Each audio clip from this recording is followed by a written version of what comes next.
We are live on UGTV and YouTube.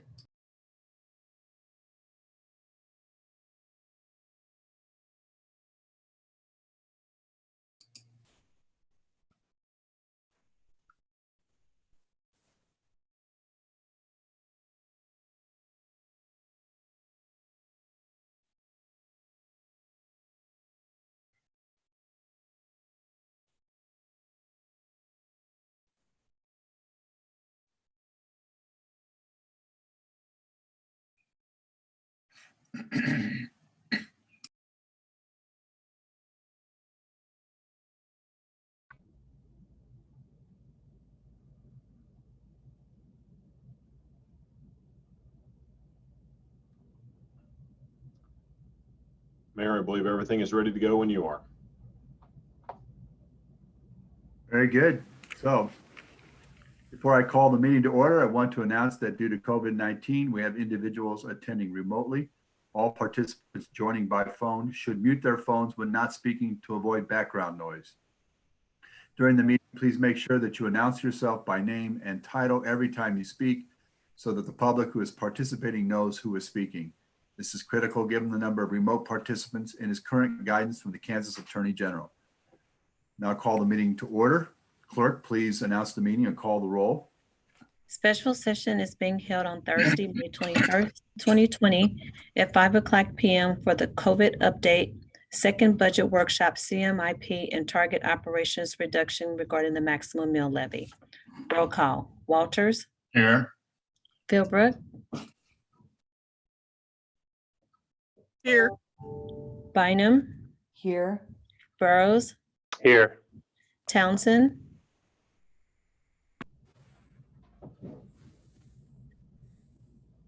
Townsend is here. She's having technical difficulties. I'll note her as being present. McKiernan. Here. Ramirez. Here. Johnson.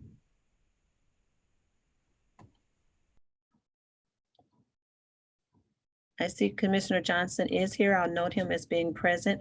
Commissioner Kane. Here. Markley. Here. And Albee. Here. Thank you. So tonight we will have a COVID-19 update followed by the second budget workshop regarding CMIP capital maintenance improvement projects, discussions on target operation reductions and the maximum mill levy, and finally a presentation that was provided to the standing committee on the SAFER grant, and that will be at the very end. No action taken on that, but just the presentation. All right, I'll turn it over to Mr. Bach to introduce staff. Thank you, Mayor. We're going to do a weekly update to talk about where we are in regard to our reaction activity going on in the community regarding COVID. So I will recognize Julianne Van Loo in the Health Department and the other staff members to give the weekly presentation. Julianne? Thank you, Doug. Good evening, Mr. Mayor and Commissioners. I'm here with Dr. Greiner and Dr. Corvo, who will be speaking with me. Tonight's presentation will be similar to last week. We are going to give you a little bit of a data update on where we are, and then they'll speak to our transition to the Astra plan phase 2.0 that begins tomorrow. A quick high level shot of the numbers. It's worth noting all four of the jurisdictions on this slide, us, of course, Kansas City, Missouri, Johnson County, and the state of Kansas have all seen decreases in their numbers and their rolling averages over the past couple of weeks. Our rate remains significantly higher, but again, we are leveling off and continue a downward trend with all of these jurisdictions. Again, we use the metric of a 14-day rolling average so that we make sure we are looking at longer term trends and that we're not taken askew by a day or two of good or bad data. So we want to make sure we're following the long-term trends, and if we see a spike or a drop in one day, that's not changing our overall course that we're moving towards. So in our 14-day moving average, we're now down to about 18 new cases on average. That's down considerably from about 35 cases per day a couple of weeks ago, and even down considerably from when we met last week. Similar situation with our rolling averages for deaths. We're down to about 0.5 on average deaths per day, down from about 2.5 About a month ago was our peak on that. And then lastly, our percent positivity continues to decrease. This is great news. We do want to give one caveat that there is increased testing at our hospitals who are beginning to schedule additional procedures within their facilities. So they are starting to test those patients. And so that's a bit of why we're seeing a decrease in this measure, but overall it's very positive. That's it for data tonight. I'm going to pass it off to Dr. Corbo, who's going to talk about the Hello, everyone. Good evening. It's Dr. Corvo. I'm the Deputy Health Officer for Wyandotte County. As you all know, we are going to be suspending our red zone, which we had discussed previously that we had been in. And we're doing that and going to be moving into the state plan, the Astra plan, phase 2. And as Julianne mentioned, the data is looking really good. Both Dr. Greiner and I feel confident that we're able to do this safely. This is going to go into effect tomorrow, Friday, May 22nd. We feel also that we were going to be transitioning into our yellow zone, and the plan was to do that this coming Monday. But with the governor's release of this phase 2, we figured that it would decrease confusion in our community in going ahead with that on Friday in our community as well. We are seeing that the Astra plan really is broadly aligned with what we would have gone with our yellow zone, and so we felt confident in that. Again, just that few days earlier, we felt would really reduce confusion quite a bit in our community. We had been getting a number of questions from businesses and folks living in Wyandotte. They felt as though it was very difficult to understand why we were going a different way in Wyandotte County, so we've decided to align. I'm going to turn it over to Dr. Greiner. He'll tell more of the details about how this Astra plan is going to play out.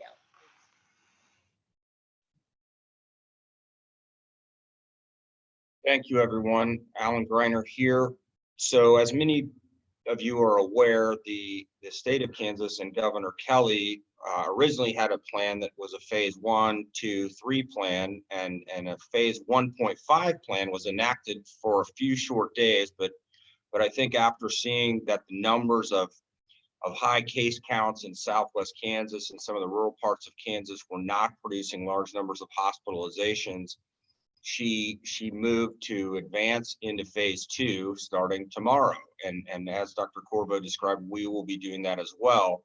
With that, some slight changes were made to phase 2. And one of those important ones is that the mass gathering limit is now set at 15 or less individuals. Previously, it was going to be set at 30 individuals, but I think this change was made so that, again, caution could be the primary practice, and we can continue to watch the data in that regard. Salons and personal services will now be open for us here. They were also open in 1.5 in the Kansas plan, but they will be open for us now in phase 2 with careful precautions and strong recommendations around mask wearing and hygiene.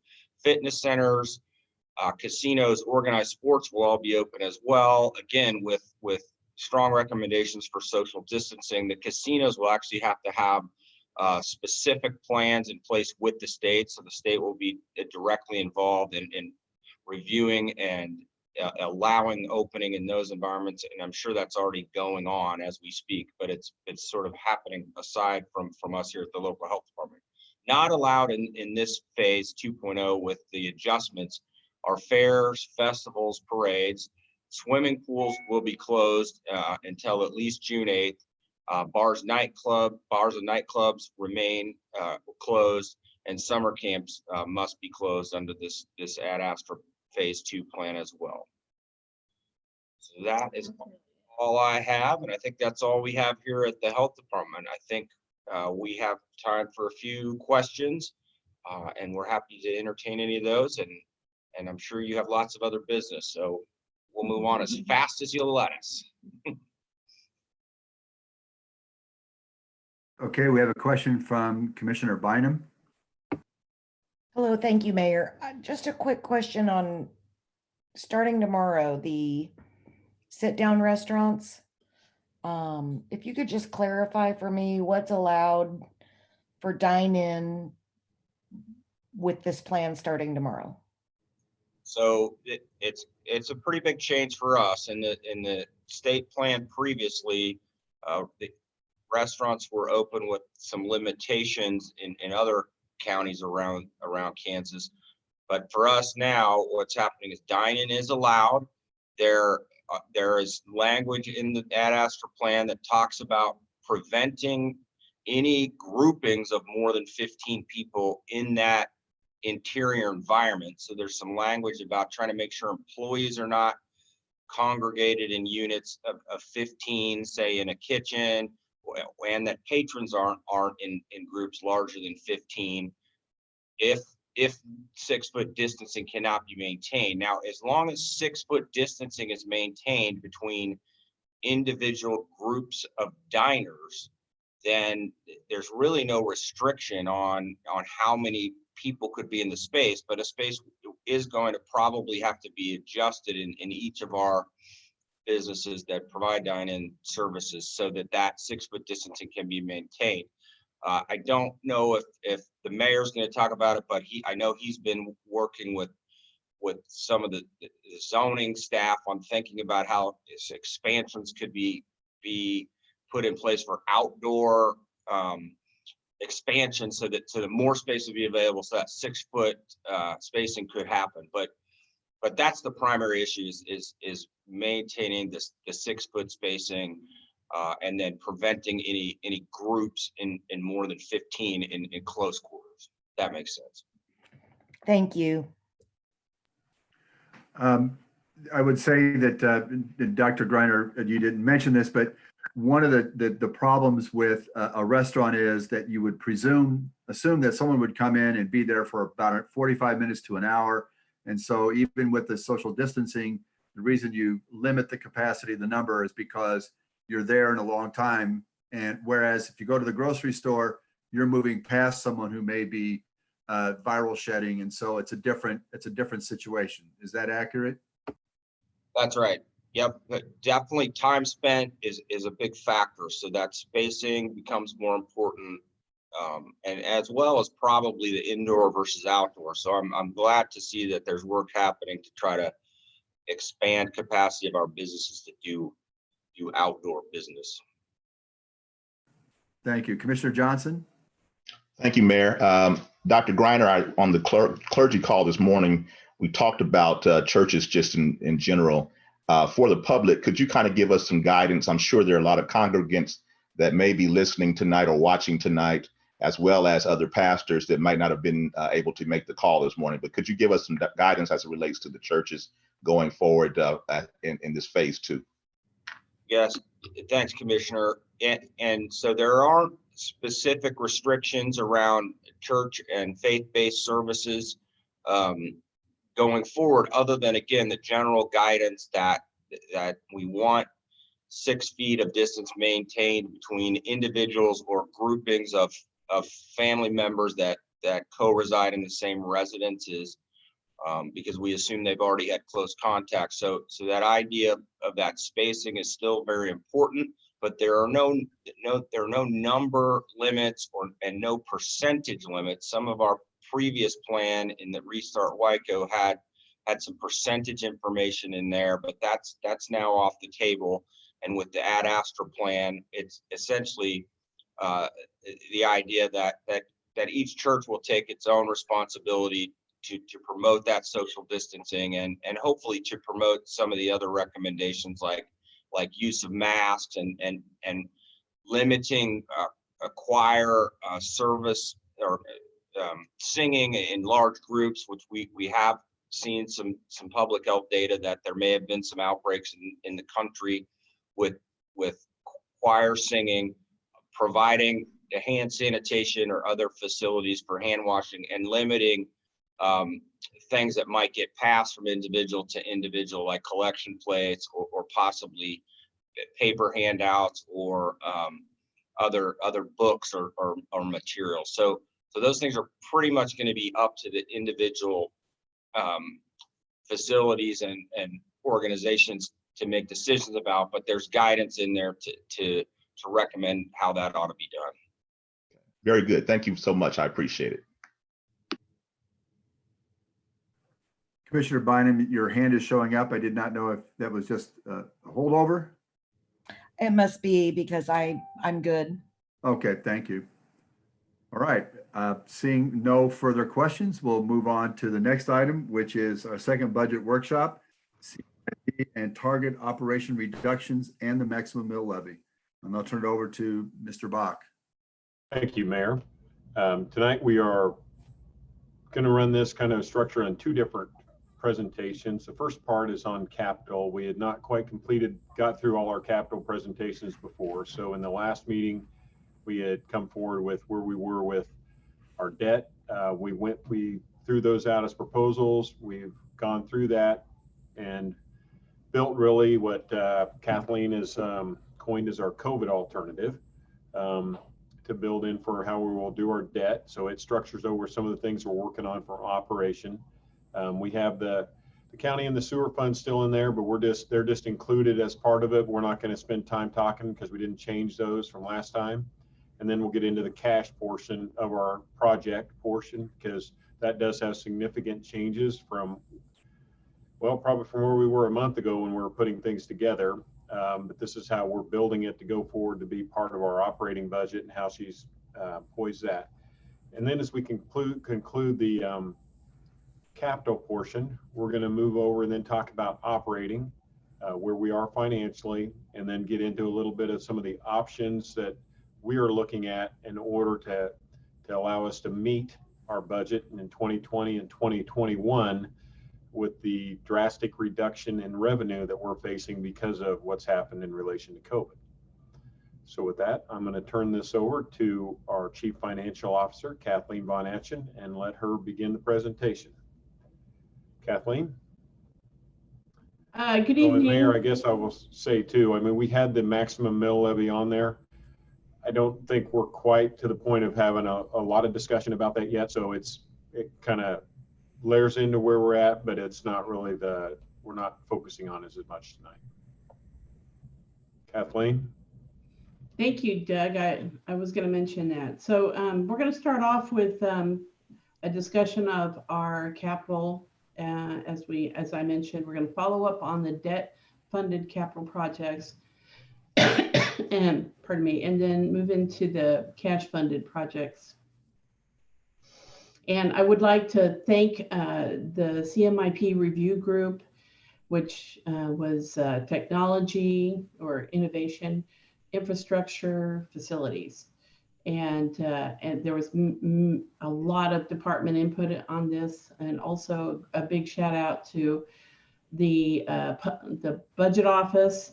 And I'm going to have the first few slides, and then my deputy CFO Debbie Johnsher and budget manager Reginald Lindsay will be making the rest of the presentation. So first off, the reason we are here tonight to talk about capital is because, again, we are proposing strategies to solve community needs. But tonight it's more in economically challenging times, while at the same time supporting the evolving system improvements that we're making to our capital planning process. And finally, there are embedded in this capital plan, we're creating significant operating efficiencies that will ultimately reduce overall costs of doing business. So very simple tonight. First, we're going to do the debt funded projects.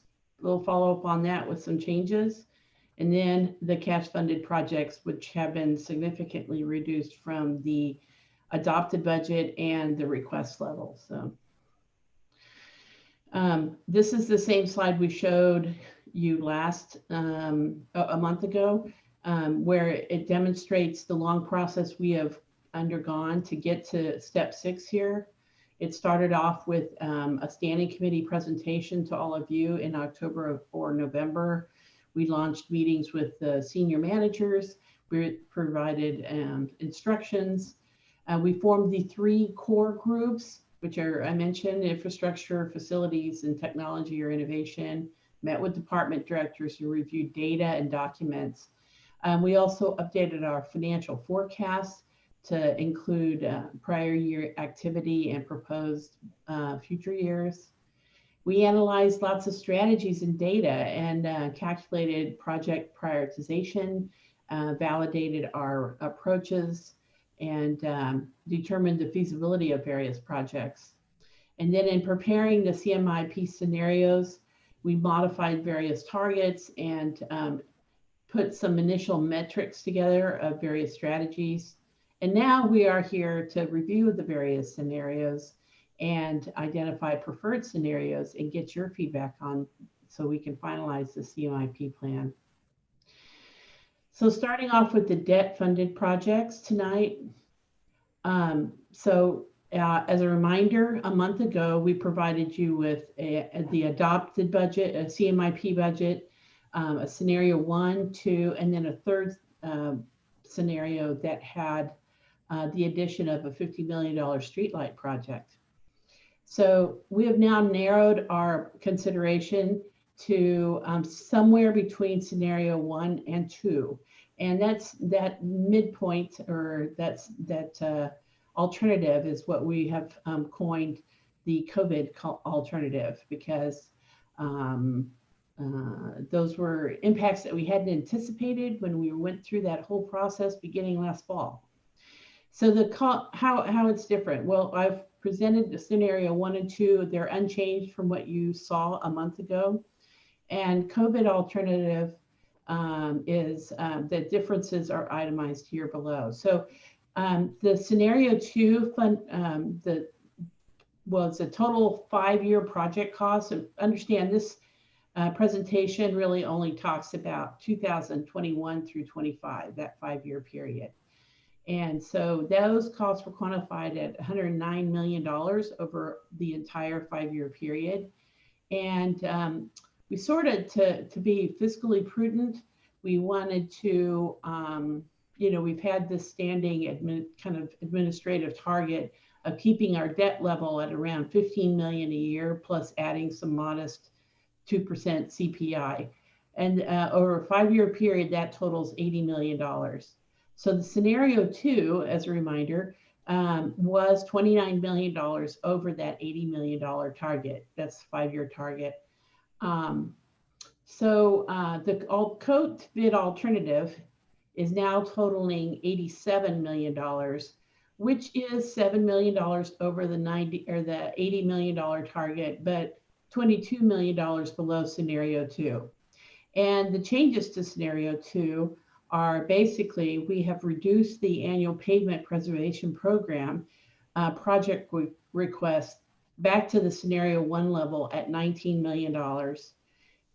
But beginning in 2021, we will begin to finance the annual pavement preservation program, which I am now calling APPP, right? APPP. We are going to be financing those projects with 10-year notes instead of 20-year notes. And that allows or facilitates for our Public Works Department to pursue an approach to road or street treatment that's called microsurfacing. It has a shorter span of life, but it holds many benefits, which we'll talk about, including a reduced interest cost. So we'll be getting to that later in the presentation. The other reduction is that in 2025, we had a fire station and traffic division facility planned in the last year of the CMIP. And what we have chosen to do is, as Debbie will talk about, is we have decided to keep $1 million in the 2025 to begin that whole land acquisition process, but move the other 9 million of the 10 to the 2026 timeframe, because we think that's where those funds will actually be spent. So We have also made a minor adjustment to the property tax revenue estimate based on some new information. Previously, when I was doing scenario 1 and 2, I had a delinquency rate that assumed a greater delinquency than actually took place, because in fact, we've already collected more than half of our property taxes at the first 6 months of the year, or the first quarter. And so the delinquency rate I reduced or blended. So that really impacts a lot of the revenue streams. And lastly, as a measure to reduce the operating impact on our general fund and various other special revenue funds that are sensitive to the sales tax decline caused by the COVID closures, we have moved a variety of previously cash-funded projects out of those respective funds and into the City Bond and Interest Fund. We've been working with our bond counsel to ensure that each of those projects are allowable to be bonded. It depends on how their useful life and whether there's any operating components. We've cleared through all that, and we've identified $2.5 million both in 2020 and 2021 for projects that we plan to debt finance that we previously would have cash funded. And we will be financing those small kind of projects on a much shorter term, maybe 4 or 5 years. So overall, this is a great compromise. We hope that you support it, and we're happy to answer any questions. We're going to go through in detail the proposal, but it does reduce the level of debt and it has a lot of benefits. At this point, I will be passing this off to my Deputy Finance Director, Debbie Johnsher, or Deputy CFO. Thank you, Kathleen. Good evening, everyone. Debbie Johnsher. So I'll be going through several slides that show the scenarios that we did show you in the past presentation, and just show you the alternatives that we were talking about. So this first one just lists, this first slide just lists projects that were in the debt fund category. And as you can see on the slide, we've got scenarios 1 and 2 that we had presented before. And now we have added the column for the COVID alternative that Kathleen just talked about. And these are a lot of the street improvement projects.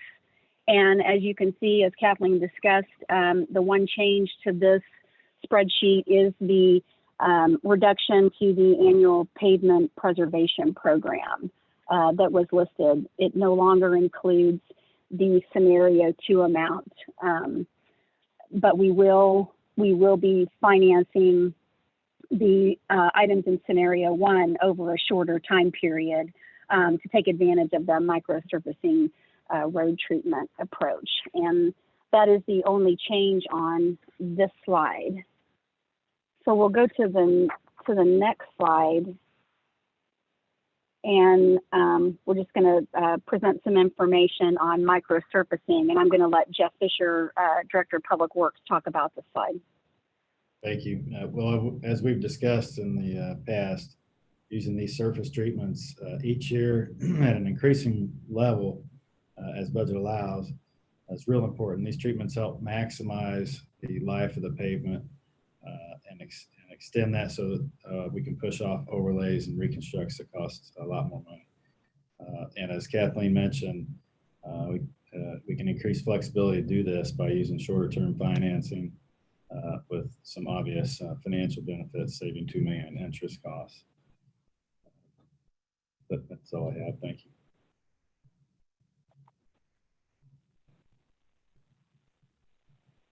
So then we'll continue on with some additional debt-funded projects that we had in the list, showing the same information. We've got the COVID alternative. And on this slide, the only change is to the fire station police traffic division facility that was listed in 2025 that Kathleen talked about. We have taken out the $10 million that was in the 2025 budget. However, we are leaving in $1 million, as she said, for land acquisition with the intent that the additional expenses on construction of the facility would occur in a later year. This next slide is the just a recap of the project criteria ranking, and Rob Anderson is going to explain this slide. So this is the slide as it was earlier in the year. Considering the changes and potential changes to these projects, depending on how we respond to the COVID scenarios, obviously this is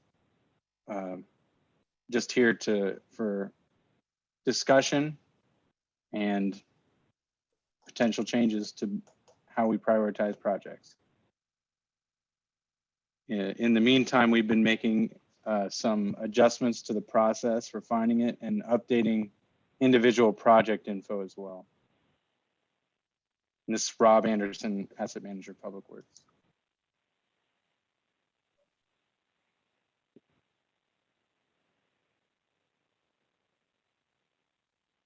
So the next several slides, we're going to talk about projects that have been previously funded with cash that we are proposing to move to the debt fund and fund with a shorter term. Kathleen talked about this a little bit earlier, that we would be looking at a shorter term financing, such as a 4 to 5 year note to finance some of these projects.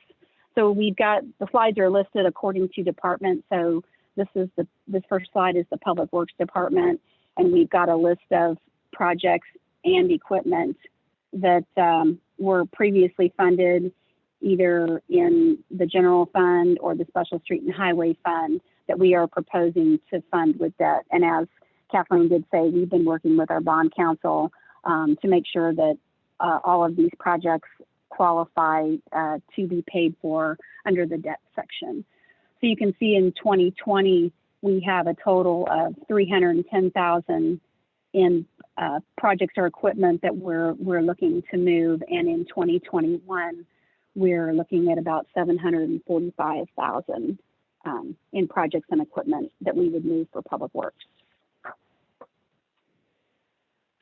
The next slide shows the police department. We have their equipment. They've got patrol vehicles, some computer equipment, and these were originally funded in cash in either the city general fund or the dedicated sales tax fund. So in 2020, we're looking at $1.2 million in projects and equipment, and in 2021, we're looking at $1.24 million for a total of $2.5 million over the next 2 years. Projects that, as I said, were previously funded with cash that we're looking to move to a short-term financing. The next slide is the Chief Knowledge Office Technology Department. And once again, just a list of all their projects. These were all funded in the City General Fund. For 2020, $649,000, and 2021, $405,000 for these projects.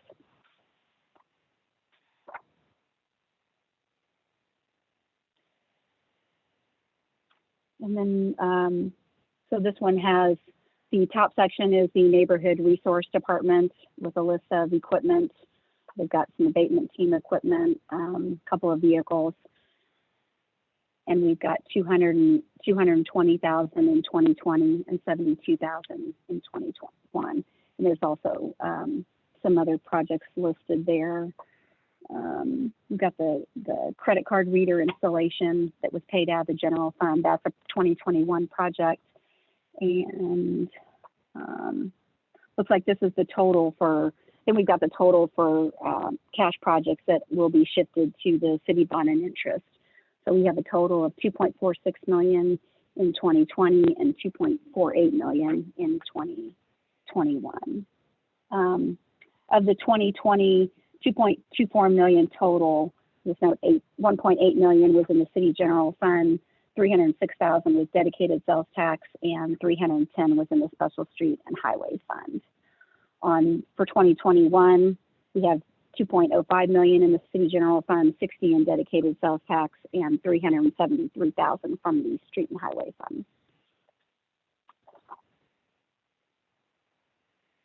So this next slide, what we are currently recommending is that we would like to pass a reimbursement resolution to be adopted by the commission on May 28th.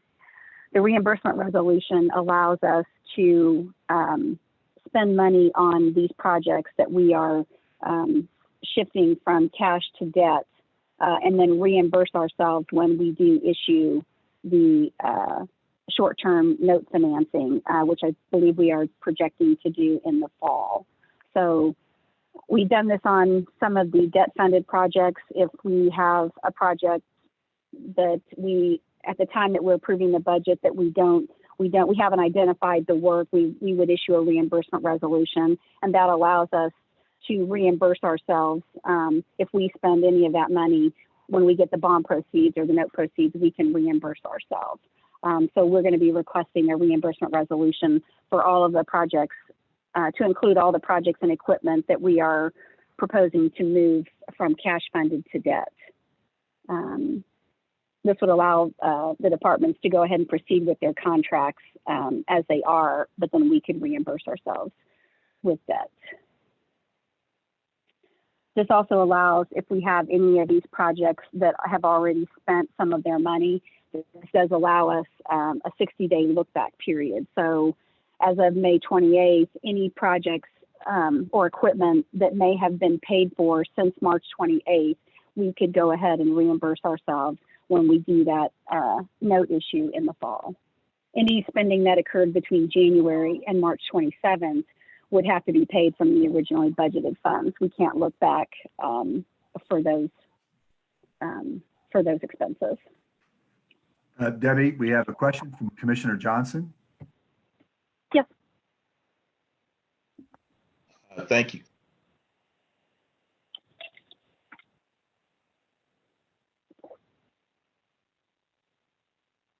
You're on mute, Commissioner Johnson.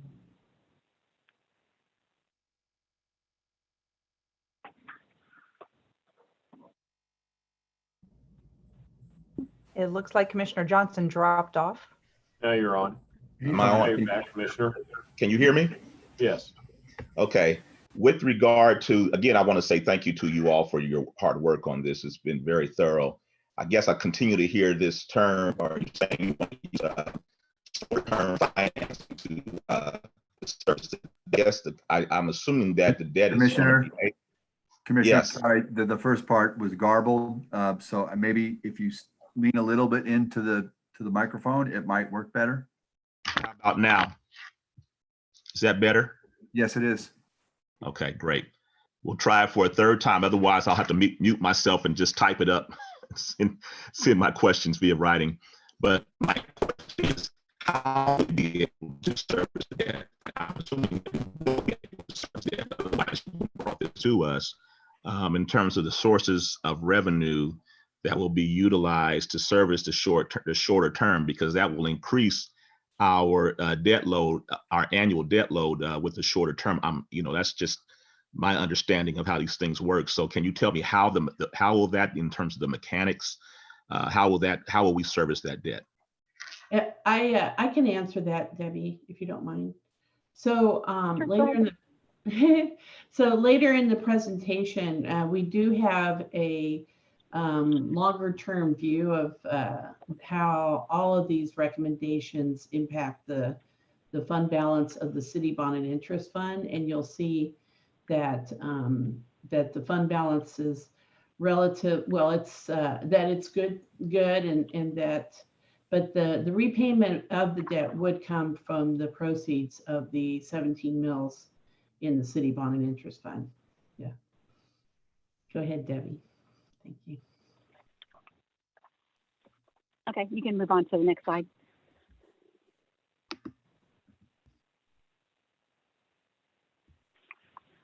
Okay, so now we've categorized, these are the debt funded projects that are funded from the city debt, and we've listed these by function for 2021 through 2025.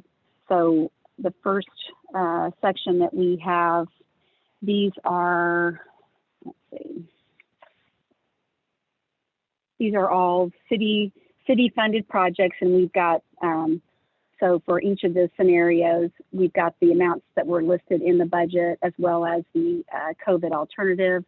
So for streets, you can see we had 46.1 million under the alternative, which is a variance of about 15 million, which we determined was which we explained was the reduction in the annual street preservation. Bridges, traffic engineering, there were no changes to. Facilities is 32.7 million, and that includes the reduction of the 9 million for the police and fire facility out in 2025. And then we also have the equipment that we are listing that was previously cash funded from the city, that would be funded in the city debt service fund, and that totals 2.5 million. So the grand total of all the projects on the city side would be 87.3 million, which Kathleen did refer to that in a previous slide, that we were 7 million over the $80 million target that we had for the CMIP 5-year plan.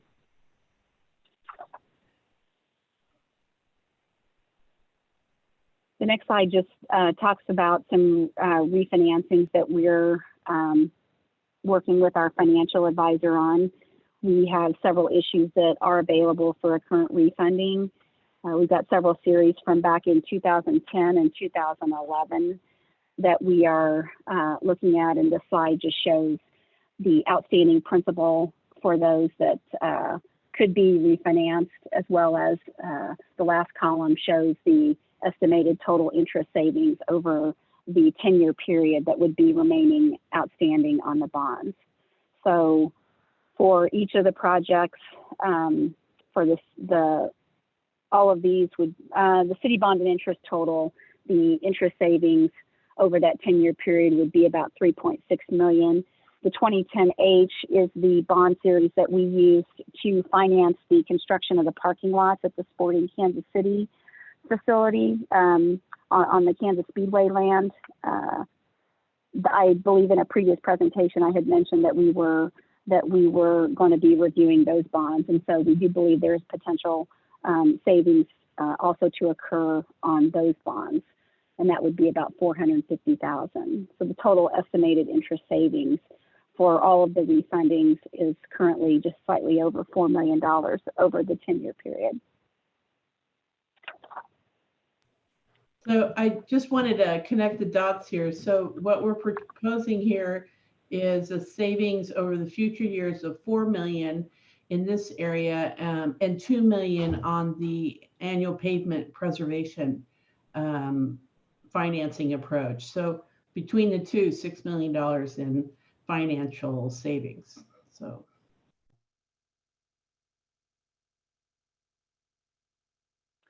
this next slide just shows the scenarios for the debt affordability matrix for the city bond and interest fund. And so this is the same information we presented before. However, we've added the COVID alternative. So as you can see, the minimum reserve target for the city bond and interest fund is 1.4 million. And we've listed out the modest and worst case, which we presented before. On the modest case, we'd end with a fund balance of about 4.1 million, and on the worst case, about 2.4 million. So if I can interject one point, so the reason, even though we are issuing less debt than scenario 2, the reason the fund balance declines or is lower is because we are financing 19 million of that debt with over the 5-year period with 10-year notes, which means you pay the principal off faster than you would with a 20-year note. And so that draws down on the fund balance.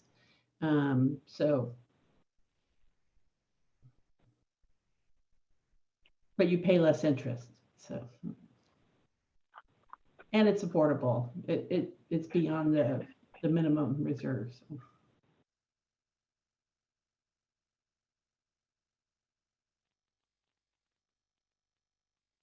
So on the next slide,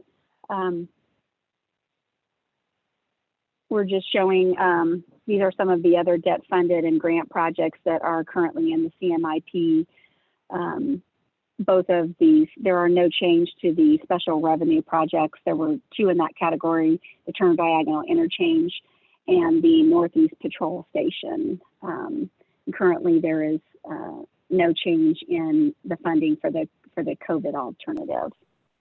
On the, there are some, below that is just a list of the grant projects that were also included, that were adopted in the CMIP, and there's no changes to those totals either.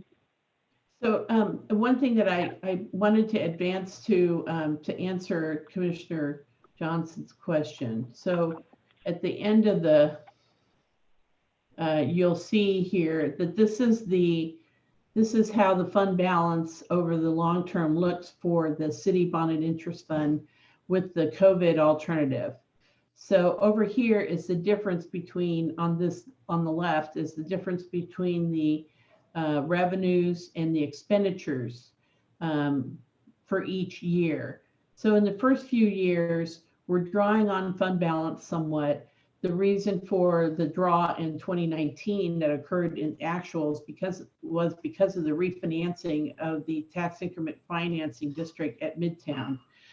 But these others are simply because we are, paying off some debt a little quicker than we would have with the annual pavement preservation.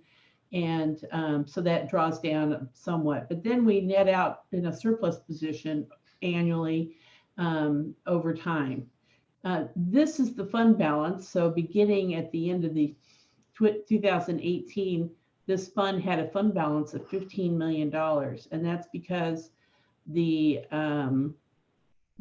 debt was for the TIF for the Midtown was getting paid out of a different fund than here, but that other fund didn't have any money coming in to fund it or to support the debt service. So when we did the refinancing, it refinanced all that, and we were and we used the fund balance in this fund to pay off the negative fund balance in the Midtown TIF fund. So it drew down the fund balance to $6 million.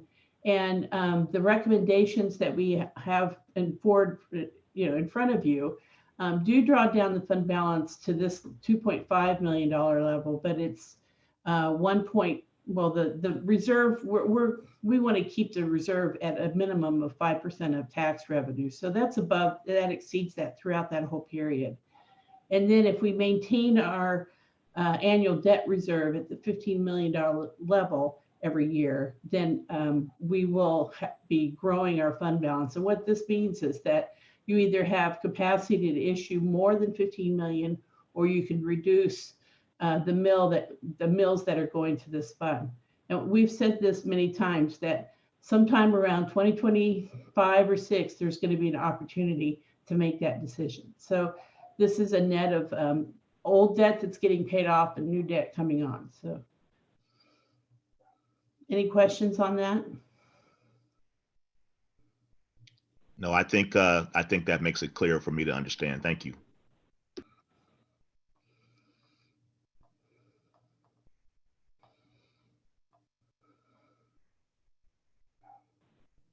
To go back to, oh, here we are. So go ahead, Debbie. Yeah, to the pause. So then we just have a couple of policy questions that we wanted to put in front of the commission. The annual pavement preservation program. We have, there is funding in there, that augments the funding per the community survey results. We've talked about the microservicing approach, which we are going to change the term on the bonds from 20 years to 10 years, which will save us about $2 million in interest costs on the $19 million that would be issued between 2021 and 2025. Also, due to the COVID-19 impact on economically sensitive funds, we're shifting $2.5 million in 2021 of projects that were previously funded with cash over to the city bond and interest fund, with an interest cost of less than $200,000 for the short-term borrowing if it's 4 to 5 years. So with this, we feel like the microsurfacing is a good alternative to continue to cover a lot of lane miles, but it is a different approach. And Jeff has gone through and explained that. So if there is, this will be the methodology we are planning to move forward with as we build this budget. And then of course, diverting items that we would typically be paying for in these other funds, cash funded, is not a great solution, but it gives us an alternative. This is not sustainable for a long time. I mean, this is a temporary solution for a couple of years to get us through 2021 and hoping to build back up where our revenue streams need to be. But it allows us to still buy some items, some equipment that Debbie outlined as she went through this in the coming years without going completely without anything in order to provide the services we're working to do.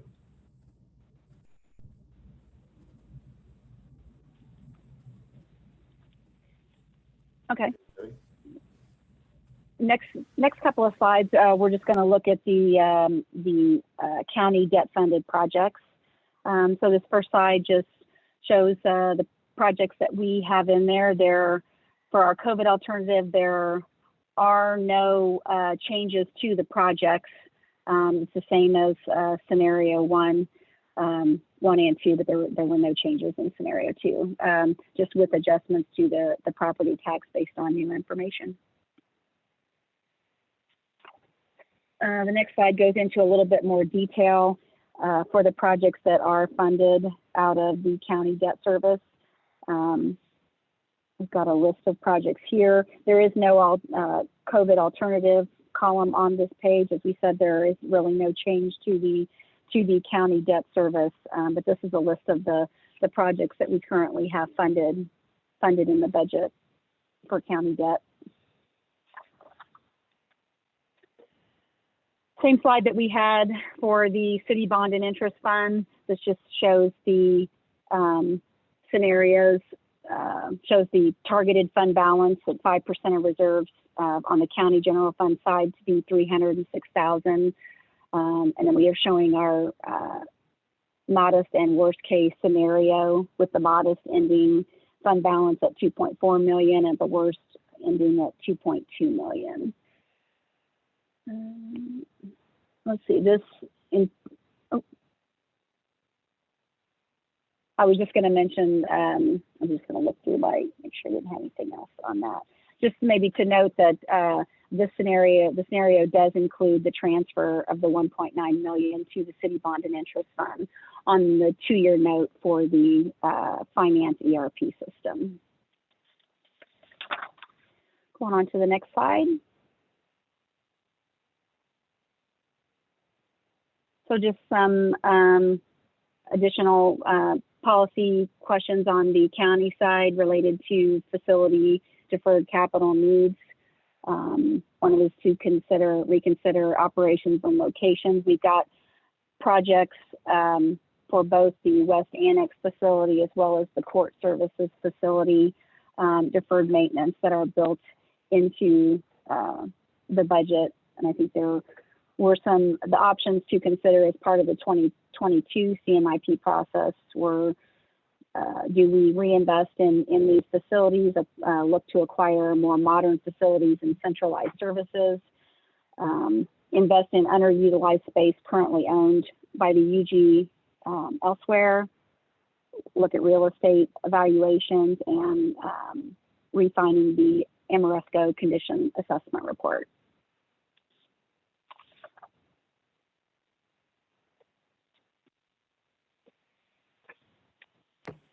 The next slide is just a, go ahead. I'm sorry, what was the Amoresco condition report? That was the report that they came in and looked at all of our building facilities and did an assessment on the capital improvements that needed to be done in each of those buildings. I know we had a slide on it, and we don't have I don't think we have that slide in here in this presentation. I know we had it in a previous one that kind of listed out by facility, what improvements needed to be made. Yes, Were you gonna say very that, Kathleen? comprehensive. Yeah. Thank you. Part of their evaluation also is to look at all the real estate the UG owns and do an evaluation of whether there's a best use or there's value in selling that property. So that's a new process or project that we'll be undertaking collaboratively with economic development and the county administrator's office to see if there are opportunities for better use of the real estate we own.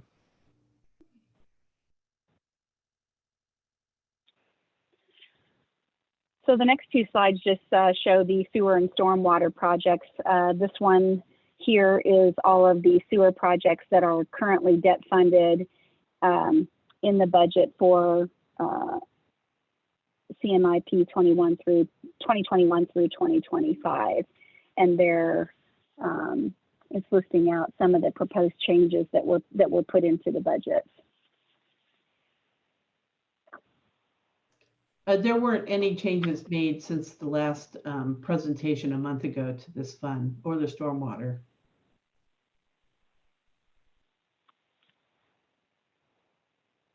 Right, and so the next slide is, and this one just lists out the stormwater projects for the CMIP, and no changes here either than what was presented previously.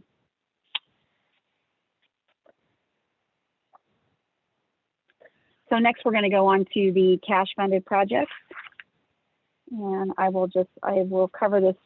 Oh, next slide. So just noting the value of the cash projects. Paying for something in cash does allow for a little bit more flexibility in project management and application. When we do debt financing on projects, a lot of the information on what is being done has to be included into the project authorizations, and those come before the commission. So with cash projects, there's probably a little bit more flexibility if projects change or something gets delayed. Does give them a little bit more flexibility there. Better addresses the annual maintenance activities and repair cycles.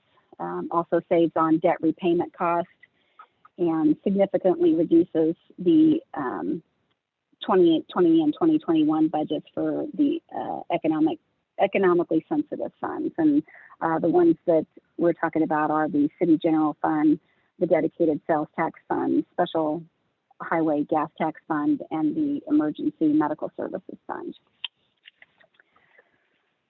So with that, I'm going to turn it over to Reginald Lindsay, our budget manager, and he's going to talk about some of the cash funded projects in the CMIP. We have a question from Commissioner McKiernan.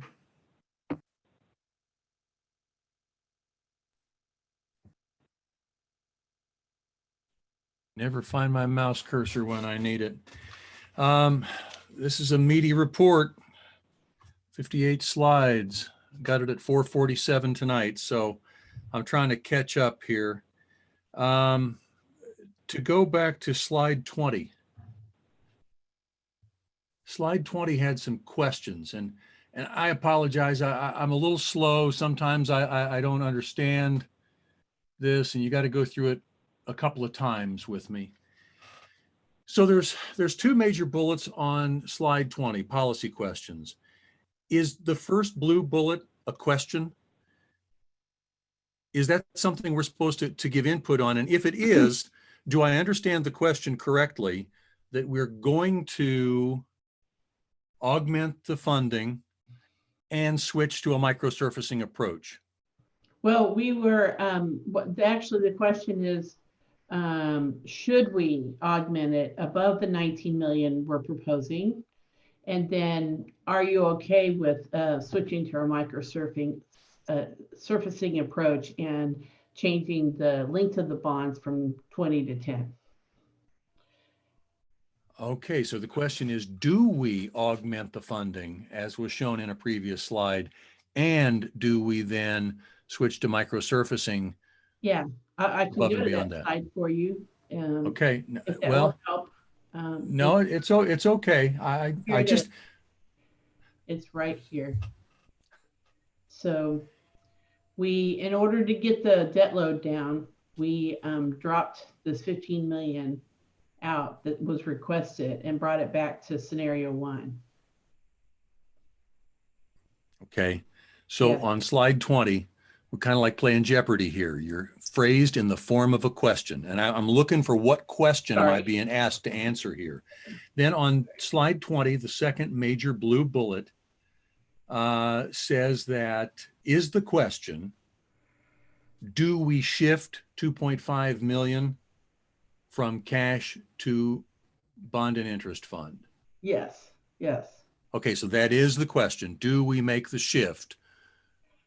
Thank you. Yes, I should have phrased it as a question. Sorry. Well, it was confusing because the header says question and I didn't see a question on here. Yeah. Okay. Well, following that same theme, flip to slide 24. What are the questions on slide 24? I've been sitting here trying to figure out the questions and I haven't been able to. I think these are ones, Commissioner, as we look at these projects in the future, they're not so much in this year as they are setting us up as we think about this in the future. I looked at the West Annex and I saw project after project coming in at 2.3 million and said, you know, we need to set this out. Is that a facility we continue to invest in? Or is that a facility that we maybe need to cut our losses here and sell and go buy a new facility, something that's designed specifically from where we're at? So I don't really put it as, and probably the way this was phrased as a policy question isn't the right way. This is one that is being evaluated that we would come back at and say, are we good with, or should we, you know, continue to go into this and repair? But the alternative for you to consider would be if we do a new building, this would be our cost. And is that something we want to consider? And in a year like this, it's very tough to take on something like that, either way.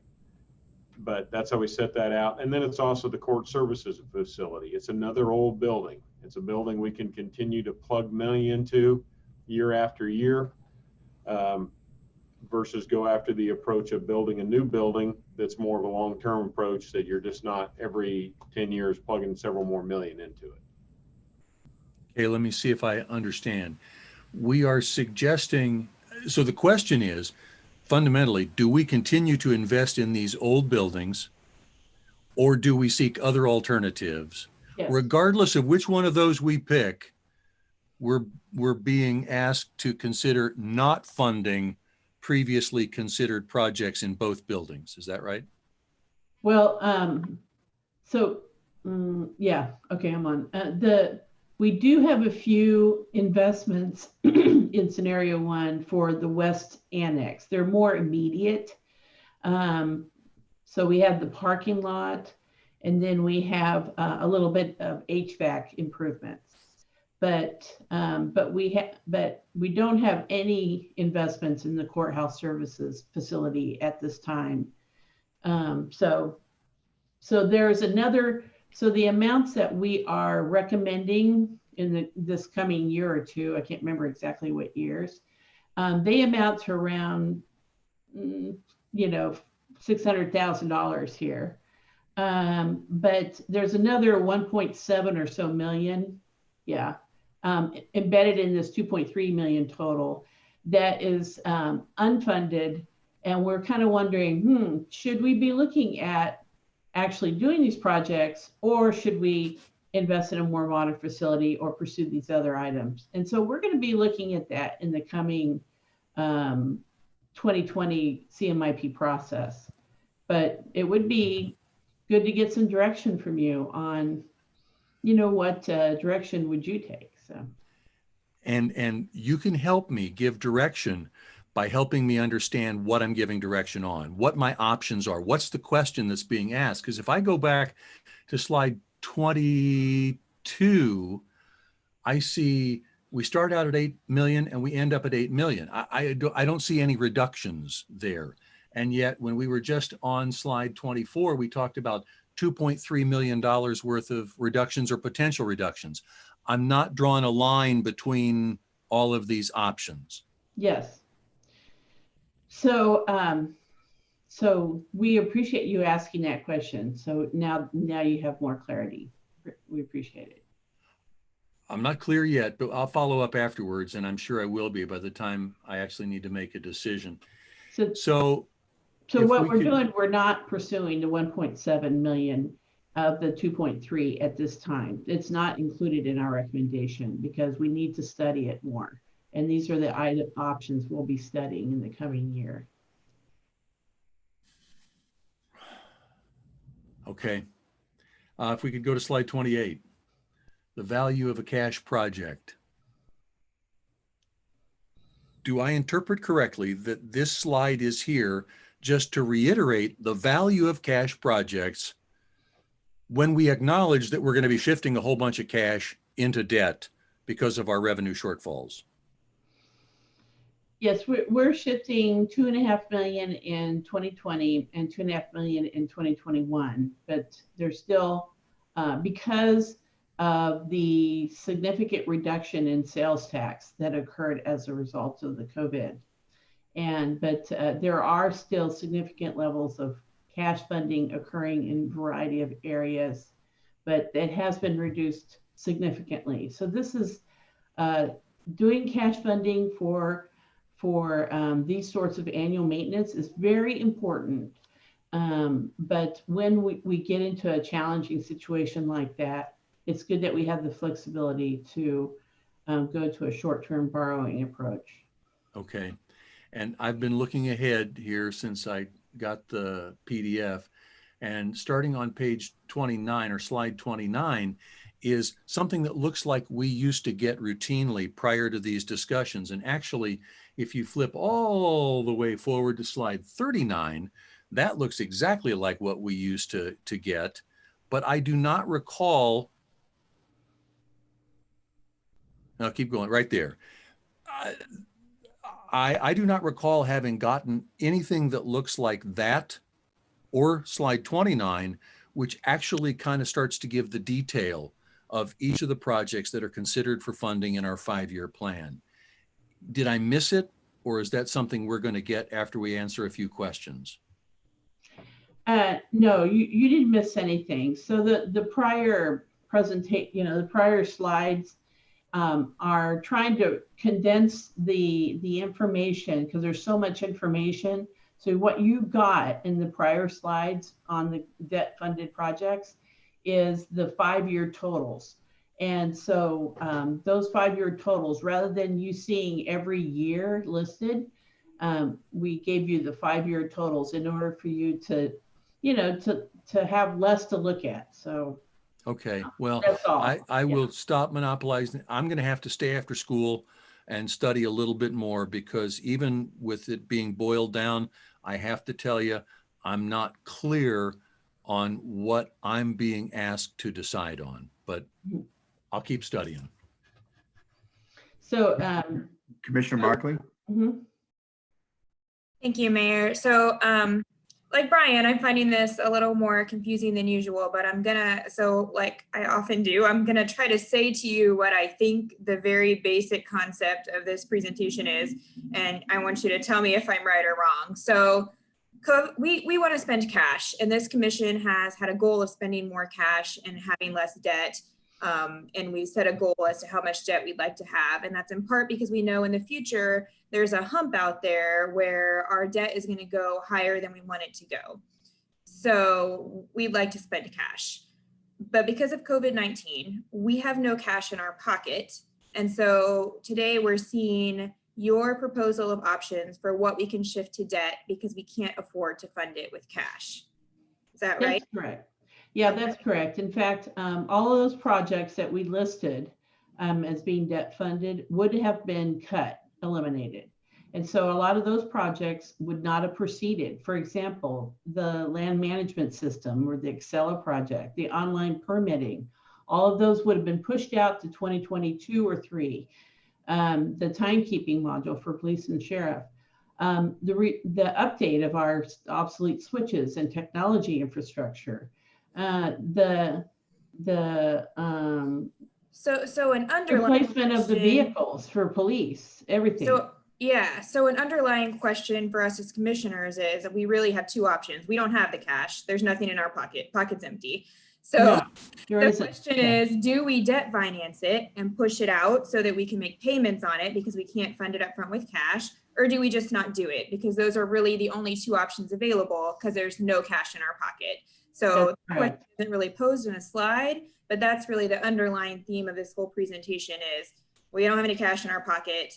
Are we going to debt finance it or are we not going to do it at all? Those are the sort of baseline options. And then if we are going to debt finance it, you're presenting us some options of what out of the list of items is most easily debt financed and what that sort of schedule might look like. That's right. Yeah. Okay. Thanks. Thank you. Commissioner Philbrook? Yes, on the two slides that Commissioner McKiernan were talking about, like for instance, on slide number, I can move it around at will on my other computer, so this makes it nice. Page 22, when you're talking about the Wyandotte County debt funded projects, when you put in their courthouse, you don't mean the other courthouse that's, well, it used to be a courthouse and then we still use it, but it's the one to the north that maybe we're confusing with the regular courthouse. So these things on the courthouse rehab, is this the regular courthouse? Or is this the facility just to the north side, the old federal building? Oh, the old federal building, I think is what you're referring to. That's the court services facility. Exactly. And yeah, so that's why not, I was trying to make it, clear. Yeah, we're not paying for anything there at this time. Right. And so, flipping back and forth, sometimes seeing courthouse and courthouse, whatever, you can get these things confused. But on this, we're just talking about the regular courthouse. And on the other one, we're talking about the other building. And so we really don't have anything in there for that. And it's not represented on this page at all, correct? On 22. Yeah, that's right. Okay, yeah. I just wanted to make sure. And then the other question I have is when we go into, and maybe this is a dangerous question to ask, but I'm going to ask it anyway. When we go into the concept of debt financing on a shorter term, 5 years, how is that going to affect us in our bond ratings and stuff coming up? Just questioning how that's going to look if we're going to get, dinged on that. No, I mean, you should only be financing items that have a short useful life for only the period in which it's useful. So it actually makes a lot of sense, and it wouldn't be looked upon poorly at all by the credit rating. Well, Kathleen, that's like, when you answer these questions for me, it's like, computer program for dummies book. So you're answering questions that I'm going to have some people asking me, well, does that mean we're going to have trouble with bonding later on? Is it going to, affect our ratings and so on? And so that's one of the reasons why I asked that. And so handling it this way should not be a problem. No, it would be like if you were purchasing a refrigerator and it only lasts for 5 years, you don't want to, or a car, you don't want to pay for it longer than the time in which the life of the critter. Yeah. Okay. I just wanted to ask that one question though about that. Thanks a lot, Kathleen.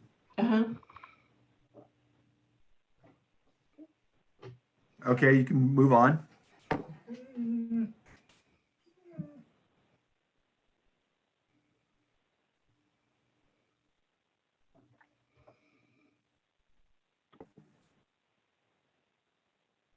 I'm going to be covering cash CMIP. What I'm going to do is review what projects were deferred and what projects were debt funded, and then also new projects. And the schedule on the screen right now, it is a facilities core group schedule. And these are projects that our facilities core groups manage. within the organization. So these are things that Building and Logistics Department handle. So going across the top of the page, we have a multi-year capital plan by year. Then going down the left side of the page, we have the different projects by department and also by fund. So starting out, first fund is the City General Fund. And the first department that we see is the Police Department. The Police Department, we can see in 2020 original for Police Station Annual Maintenance Program, we have $50,000 there. When you move over to 2020 amended, which is for the same calendar year, which is kind of like our reforecast as we look to amend our budget coming up with this upcoming budget season, we can see that's zero. So what happened there is we deferred that cost and it's being moved to the debt fund for 2021. So one of the things that when reviewing the schedule, we can look at the 2020 amended and then look at the 2020 or you can look at the 2020 original and then look at the 2020 amended, and there's a blank space in the 2020 amended and there was a dollar amount in the 2020 original. You can see we have changed the plan. So in the next project, the police station maintenance facility improvements, we see originally we had $50,000. If you look at the 2020 amended budget, we got $6,400 there. We're deferring that project. There had already been some funding spent there. So that's what that $6,000 is. Coming down to the next project, police headquarters replacement, $17,000. We're deferring that in both 2020 amended and the 2021 budget. And then HVAC upgrades, we have the same situation where we're deferring that. It was originally $26,000 in the 2020 original budget.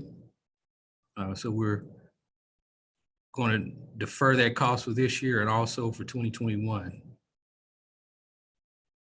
We had gutter replacements also for the 2020 original budget, and we were able to do some work there for the 2020 amended budget for $4,000.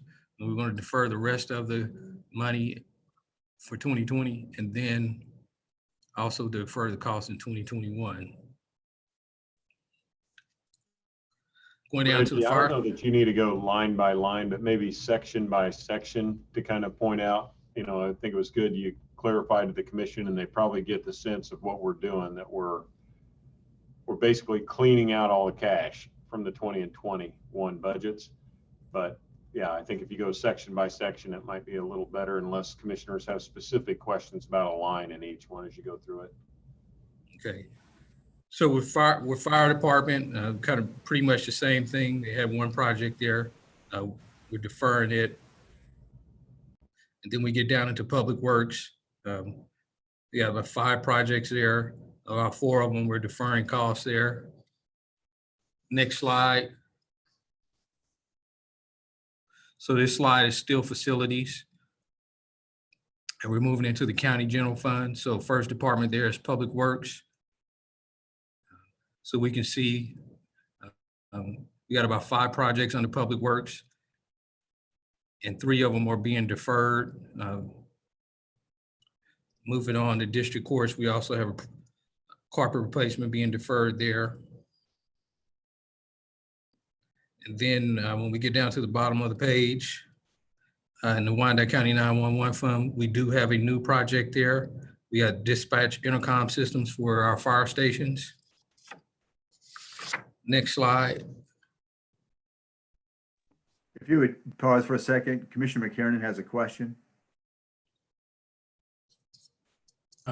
I'm sorry, I just put it up there to have it there. I'm not sure I need to interrupt Reggie, but my understanding is that there are some questions or some policy decisions that we need to make.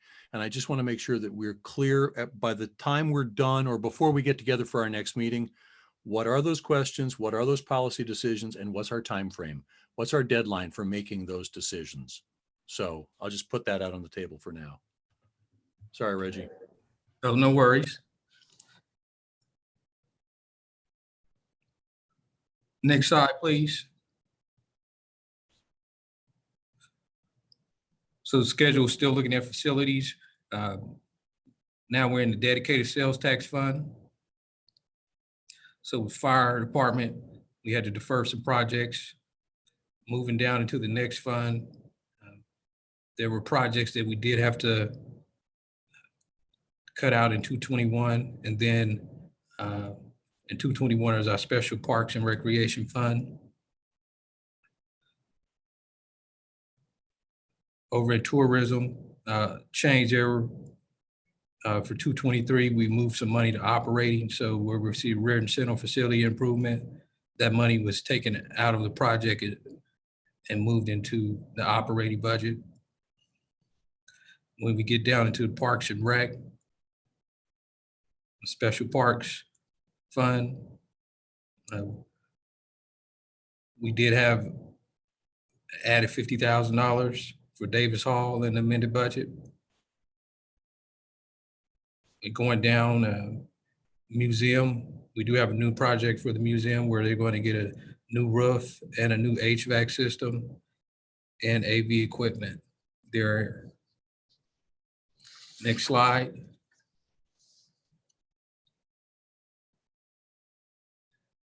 And this is our stadium fund, which is the enterprise fund. It pretty much stays static. Not a whole lot of changes there or any changes at all.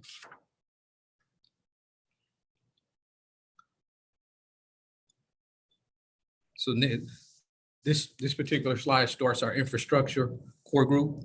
And basically what this is running out of the Public Works, Engineering, and Streets Department.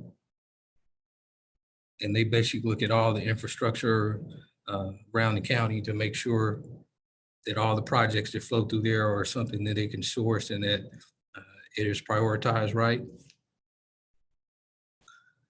So in the city general fund for public works, there were 2 projects that were deferred, Village West infrastructure improvements and concept studies and roadways. Then when we move down into consolidated parks, there were 2 projects that were deferred, the Wyandotte Lake Marina docks, and then also the parks restroom, but actually it was not deferred. We moved it over into our tourism fund, so it was not deferred. Next slide. So within the dedicated sales tax and infrastructure, there's a big number there, annual pavement preservation program. This is one of the numbers that Kathleen and Debbie touched on earlier. So $2.5 million is usually here. It is not being deferred. It has been moved over to the debt fund to be debt funded. Actually, that project, we did fund it with cash. So that's a correction we need to make. Those 2 right there. It's 2.575 in 2020 and 2.5 million in 2021. That's a change we made last night. So it's a miss. So yeah, and in a little bit we're going to show you the financial status of the dedicated sales tax fund in total and the special street and highway fund. So. And speaking of the Special Street and Highway Fund, it is the next section. We see where neighborhood street repair, that amount was moved to debt. And then there were 3 projects there that were moved to debt, the pavement marking and signing program, and then the salt dome repairs were all moved to debt. And when we get down to the Special Parks and Recreation Fund, this is another portion of the Wyandotte Lake Marina docks. As far as it was funded out of 2 funds. So we deferred that until 2021 in this fund also.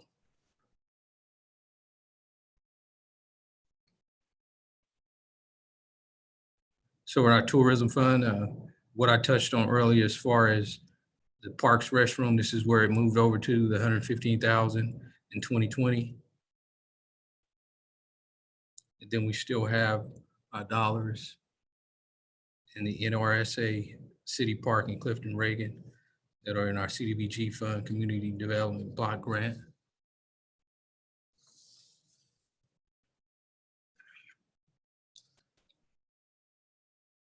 Next slide.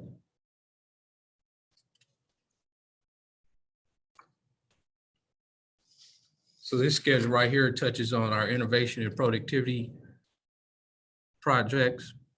And basically these are run out of our knowledge office. These projects are sourced through them to make sure that the organization has the time to do them and also that they were prioritized within the organization. So you see with vehicle body camera program, there's a couple different lines here for it. Is a phased approach on it. So we have money in different areas. So we will see that in the city general fund, that's $350,000 in 2022. But if we drop down, we'll see that we have grant funding on the bottom of the page that starts in 2021 in the amount of $340,000. And then some money had been moved over to the debt fund also.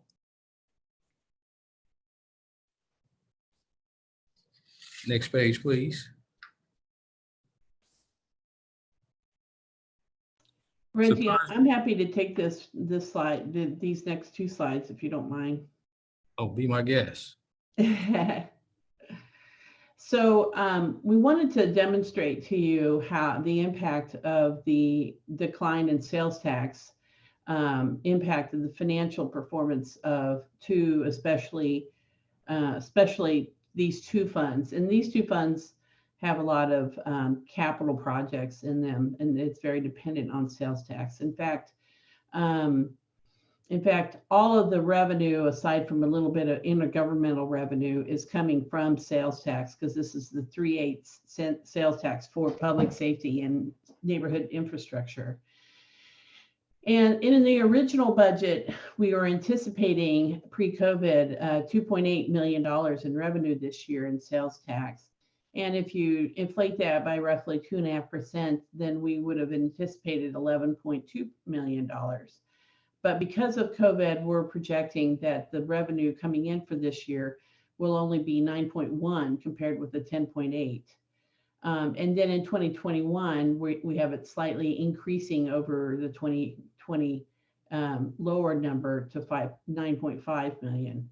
So if this blue line basically is these blue columns are the baseline with the original budget in 2020, and then the request that we received prior to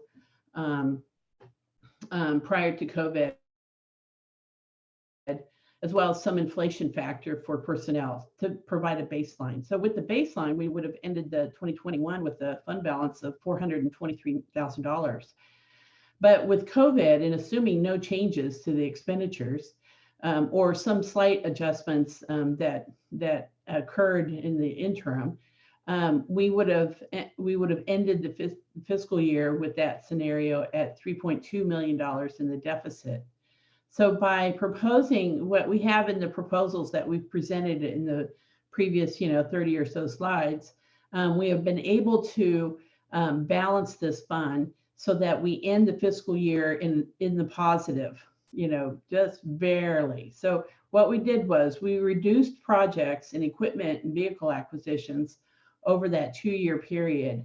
And then we debt financed $306,000 in 20 and $60,000 in 2021. So what's left is only the lease obligations, which you see are right here, the $562,000 and the $406. Those are the active leases. There's no new leases.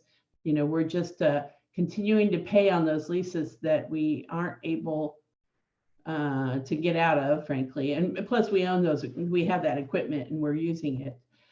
So we can't debt finance leases because they're already debt financed.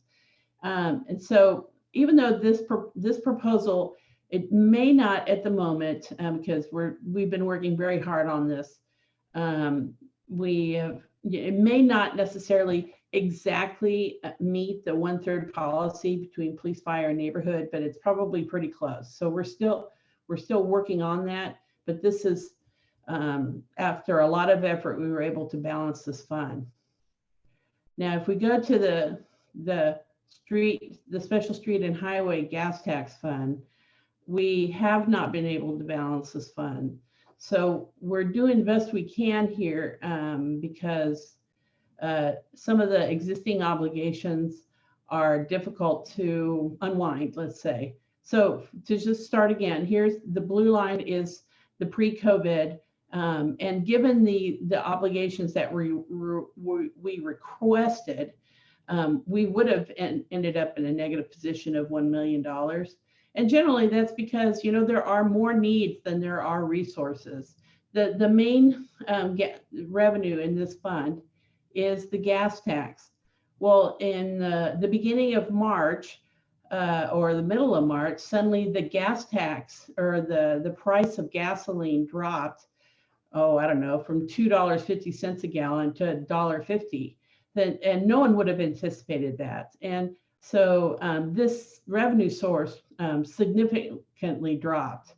And we, you know, having, you know, just reading economic reports, it's unlikely that gas tax is going to come back, or the gas prices are going to come back real soon, maybe in the middle of next year. So, of course, as we get more information, more recent information, we'll be modifying our approach. But given this scenario, we were going to be roughly $4 million in the deficit, meaning negative cash in this fund. So in order to rectify this situation, we went in and we reduced a number of projects, equipment, and vehicle acquisitions, just cut them. And we also debt financed $310,000 and $373,000. That's only the amounts we could debt finance. And those are only financing things that we absolutely should be doing in order to continue to maintain our roads.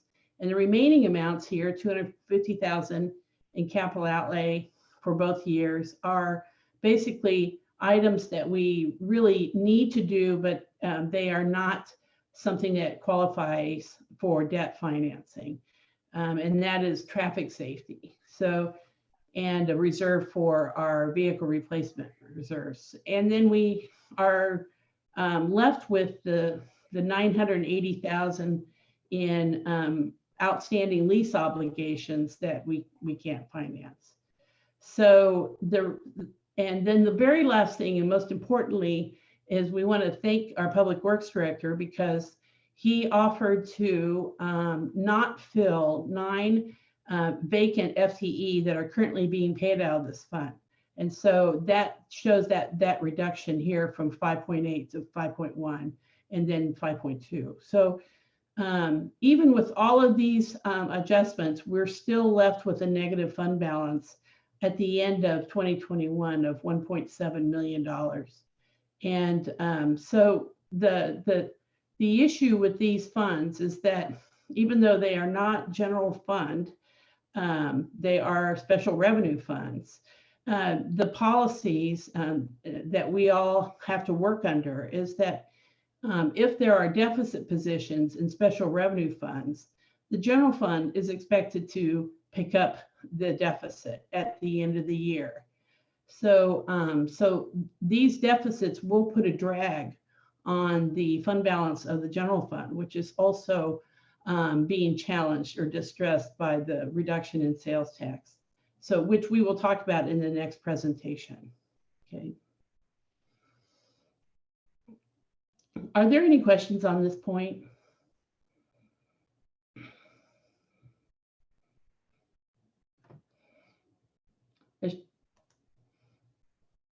Sorry, I should have put my, my video on. Commissioner Burrows has a question. Yes. Thank you, Kathleen. I appreciate this. This is a very thorough report, and there is a lot of moving elements. The question I have, on that last slide you showed, I did see commodities look like they doubled in price. What is the justification for the budget increase on commodities? Thank you for pointing that out. I meant to mention, yes. So during the budget development process, the Public Works Department realized that the level of salt that they own currently, or that they have in storage or in inventory, had been diminished. And so the original budget did not have that salt acquisition. So here you can see there's a $400,000 increase and in the 2020 budget. And actually it was added in 2021 as well to the baseline. So it's $400,000 in each year for the acquisition of salt in order to address the road conditions during snowstorms in the winter months. We're actually reviewing that request because there may be an opportunity to perhaps, buy half the salt in one year and the other half the next, and kind of hope to tie us over, but we're still looking at that. So, I don't mean to necessarily apologize, but I do want to make it clear that this is a very evolving situation. And so there will be there will be refinements as we go along. And so the numbers are not 100% solid at this point. So.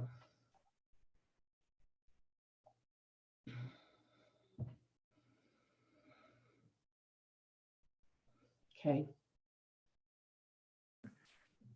If we have the, Kathleen? Yes.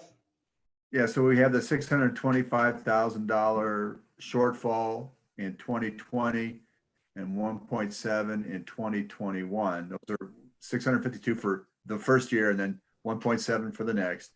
So the obvious question is, where do we get those funds? I mean, if we can't not debt finance and we can't cut anything more, then it simply has to come out of other reserves. Is that where you're leading to? Well, in the next presentation, we're going to demonstrate the shortfall in the city general fund, which is most impacted by the sales tax, as well as the addition of the deficit positions in this fund and the EMS fund. And so actually these amounts, the net margin changes, will be included in the presentation. So the same numbers will be shown in the next presentation. So, but yes, because the general fund has to backstop these deficit positions. So. Thank you. Mayor, we're trying to get all the information out there so you get it, and then collectively you see the direction we're going, because then it's kind of a bigger decision package. I mean, you can look at individual things along their way and understand how they come into it, but then, as Kathleen said, we start to kind of summarize them all and say, here's what needs to happen. And so it's kind of the cause and effect of here's all these different steps that we're going to go through, like we're laying all these out, and this is where we end up in this area. These are the changes we make in this area, and this is where we're going to end up here. And then we bring it all together at the end of the next presentation, how that works out.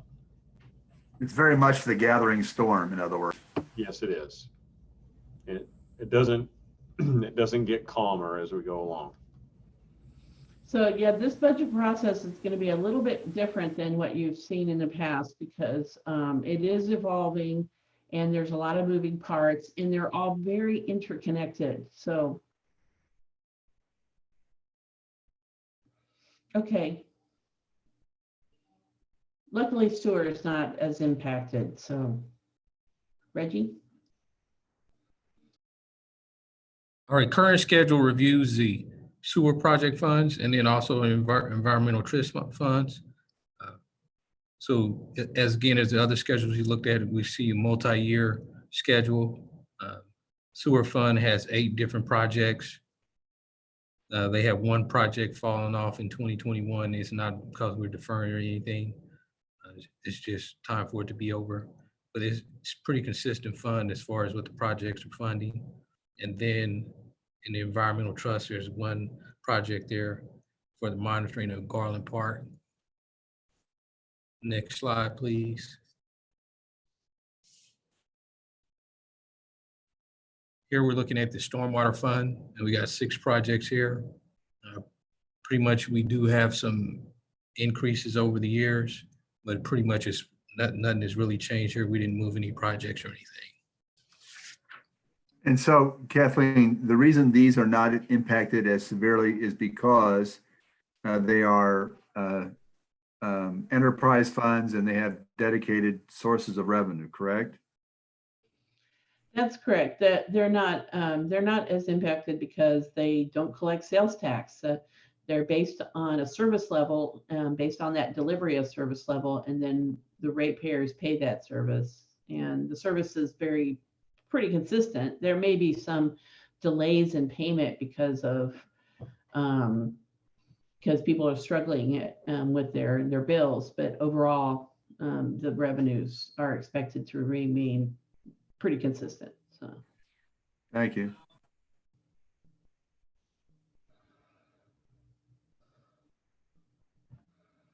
So we've gone through 8 steps in our 10-step CMIP process. And so tonight we're in the support commission deliberation on proposed CMIP plan. So that basically kind of wraps up our CMIP presentation. Kathleen, you got any words that you want to express or anything else you want to cover? yes, I'd like to thank Reggie and Michael and Jeff Fisher and all of his staff, Troy Shaw, Michael Peterson, everyone, Melissa Sieben, Robert Anderson, everyone. But I did want to mention that all the slides following this slide here that were provided to you are for your information to refer to and to review. And they demonstrate the financial affordability of our current debt program. And I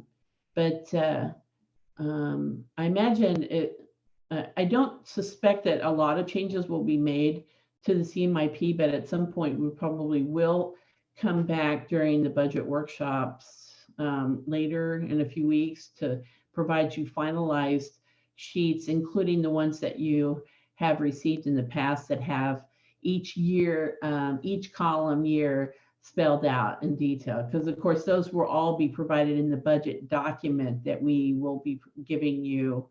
I'm forgetting what date that is, but Reggie can tell me. Do you remember offhand? Not offhand, I don't. Yeah, I think it's around the second week of June. So. Okay. Commissioner McKiernan? Thank you, Mayor. Just want to kind of make sure that I can summarize this in my head. Basically, bad virus, no cash. We're going to drop some projects. You've presented some options and you're going to ask us to determine whether or not we agree with your recommendations. We're going to defer some projects. You've put forward some recommendations. We'll see if we agree. And we're going to borrow for some projects that we were originally going to pay cash for. You have some recommendations. You're going to ask us if we agree. I mean, is that basically it? No cash, drop, defer, or borrow? That's right. Okay. That's right. Yeah. Thank you. And we're trying to be as transparent as possible. So I know there's a lot of detail in this report, but we felt it was important that you saw all that detail. So. And following up on Commissioner McKiernan's comments, you know, I think you would send on to us those very questions that and summary that Commissioner McKiernan just provided, really as a way to frame as we go back and look at this, to understand we know what we're looking for, what kinds of questions we are being asked to answer, so that it will sharpen our ability to dig into this, to find the answers that the recommendations that we want to make.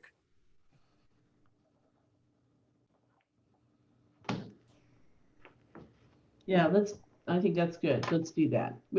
We'll be happy to provide a summary with some specific requests or for policy questions to consider and get feedback from you.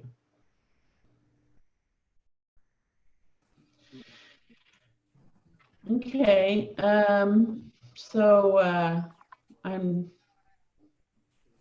now gonna switch over to the other question or the other presentation. Is that all right, Doug? I'd like you to give an introduction. I think it's time for us to move on. So the next one, I mean, I briefly laid it out, but what we've done is gone through and looked at the impact that's come up from where COVID is on our budget when we start looking at the operating side of the equation. So we're going to walk through this to give a little bit of a overview again. And I know we've talked about revenues and expenses before, but this will lay out a little bit more to each one of those. This weaves in some of the impact that's coming from the capital side back over to this side, the whole budget equation. And ultimately gets down to the point of saying, okay, when we look at the revenues versus expenses, I mean, this is where this is leading up, getting us down to the end of that equation to say we get to the revenues versus expenses, and using the adjustments we've made, and then some of the additional ones that we're going to show as we walk through this piece, that's where we end up, which still has a deficit piece that we need to, that we'll get to, that I don't have all the solutions for yet, but we're still working on, but they'll be obviously making further reductions to try to get to that point and have some discussions about that. So Kathleen, are you going to walk into this now? Yes, please. Thank you. All right. So the remaining part of this evening, we are going to focus on the 4 funds that are most impacted by the COVID pandemic and how they impacted the revenue. And so, you know, we have a roughly $400 million budget, right, with 30 or some odd funds. But in order to narrow our focus to where most of our attention needs to be placed on those funds that are most significantly impacted, this presentation only talks about the city general fund, not the county general fund or the parks general fund, just the city general fund, because of how much it's dependent on sales tax. And then the other funds we're going to be talking about are the dedicated sales tax, which I think we found a solution, but we'll go back there. The Special Street and Highway Fund, and the Emergency Medical Services Enterprise Fund, which is also very highly dependent on sales tax. And then we're going to talk about our principles for balancing the budget. And we hope to get some feedback from you as to whether you feel that these are good principles to follow going forward for this budget season. And I do want to mention that, you know, by statute, we are required to balance the budget, but also to pass a budget. And so given the data that we have at this time, we're going to pursue that based on the knowledge and data we have. But it will be an evolving situation. So as additional information comes in after we've passed a budget at the end of July, we will likely be coming back to you and talking about the budget more and more throughout the fall, just so you know. Now, and then later in this presentation, we're going to provide you some options that we have preliminarily identified to help us balance the budget. But it will take us there, but it won't solve the problem. So, and then we're also going to talk a little bit about the use of reserves, and then finally have a summary of the impacts and our current options, all right, that we've identified thus far. So the next 2 slides are one's for 2020 and one's for 2021, and it demonstrates not only the budget or the revenue loss that we're anticipating, but also the budget shortfall. And the difference is that revenue loss is just comparing what normal economic times would have generated compared with the COVID times.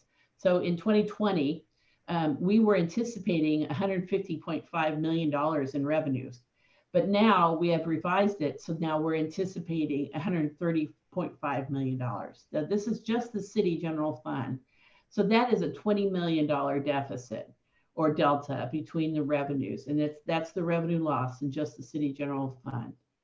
Now, if you subtract the revenue number of 130 less the amount of expenditures we anticipate having without making any reductions, then that delta is $23 million.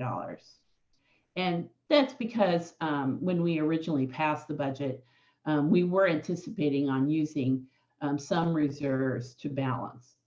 Okay, so for 2020, if you were in, normal economic times, right, our revenues would have increased to 153 million, and the baseline expenditures would have been roughly 158 million. But because of COVID, our revenues have now been recently revised as of yesterday. We are anticipating that sales tax will not bounce back as we had previously told you several weeks ago, that it's actually it will come back a little bit, but not near as much as I had anticipated. And so we do anticipate a lag in the economy as we go into 2021. And so as a result, the delta, the revenue loss between the normal projection baseline and the COVID is $11 million. But the difference between the expenditure and the revenue between here and here without making any reductions is about $15.7 million. Okay. So there's the 23 million and then the 15.7 million. That is a deficit position.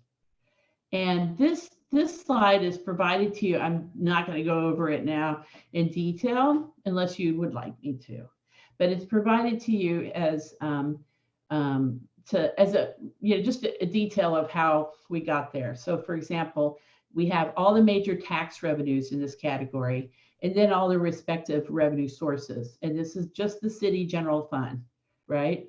So we have last year as a base, you can, to help you navigate, this orange column is how much we actually collected in 2019.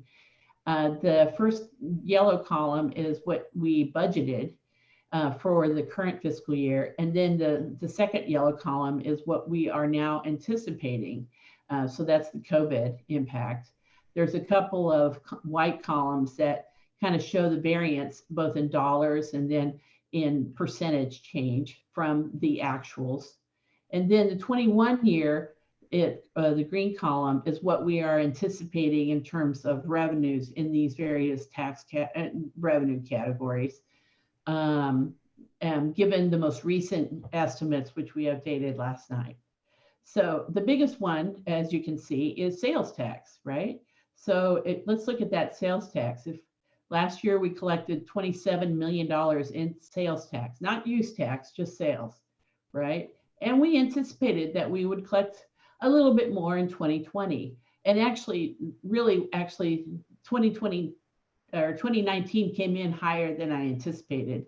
And so that you might wonder why my 2020 number is so low, but it's because it came in just a lot better than I thought. So unfortunately, the economy hit us dead. We closed the economy for 2 months or more. And so we are now anticipating that we will likely see a $5.6 million reduction in our current year revenue estimates for just that category, sales tax. It is offset slightly by what I am anticipating is a 15% increase in use tax. And the use tax is actually where the taxes are collected related to online sales. So the brick and mortar sales are declining, and they're slightly offset by online sales. That may be pretty aggressive. It's hard to know. I really don't have a lot of data yet, but we're constantly looking at it as it comes in at the end of the last day of every month. So in 2019 for sales tax, we have it increasing by a modest 6%. The comps, and then the sales tax, we have it increasing by 10%, but that's 10% over the low number, the low COVID number. So several weeks ago, I had it increasing by 20%. So we just felt that that was too aggressive. So, we do expect economic activity to pick up, as by at least the last half of 2021, but it's going to probably be very slow in the first half of 2021. There's a lot of other little taxes to go over here, but we have plenty of other slides to go over. So I'm happy to answer any questions on this slide.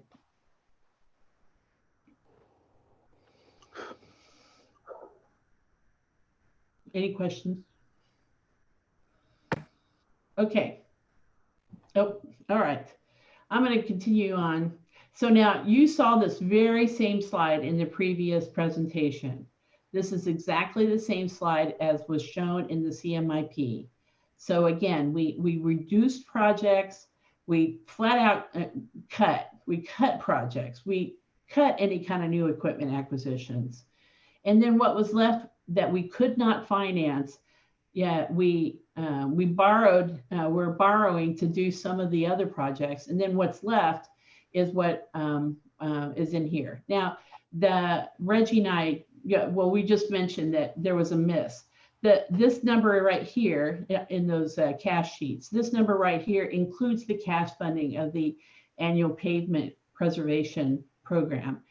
Because, I mean, the amount that we needed to cut was roughly this amount. And that was achieved through the reduction of all these projects in equipment and then debt financing. So we were able to cash fund the annual pavement preservation projects that are shown in these two slides here. But still, it's very slim margins, but we hope that that'll tie us through on this fund. On the next fund, as I mentioned, this is the very same slide as what we showed on the capital side. And you can see that the change between revenues and expenditures for 2020 and 2021 is pretty sizable. It's $2 million in the first year and another $1 million in the second. There's a $3 million delta between those 2 years. Luckily though, there is this 1.5 million that's sitting in cash balances that we can't forget about. And so you'll see that later on, okay? But as I mentioned, this includes 400,000 in additional salt acquisition for both 2020 and 21, which may be reduced slightly. And but it does include the cut of a variety of projects and equipment acquisitions that were requested, and then the debt financing of the small debt financing of these amounts. The remaining amounts in this capital project line are only the projects we can't debt finance and that would cause a public safety exposure or risk to the community if we didn't continue to finance those. And that has to do with the traffic safety. The third fund that you haven't seen that we're having trouble with. Yes. Kathleen, we have a question, Commissioner Burrows. Good. Oops. Sorry, guys. Kathleen, I had a question a ways back. I don't mean to hold this up. This is a tremendous amount. This is a tremendous amount of information. I did notice in 2021, the valuation was increased from on property, on the assessed valuation of the city was increased to 1.3308. And I apologize, I'm on my phone, my computer is watching the house section. But that's a tremendous increase in valuation.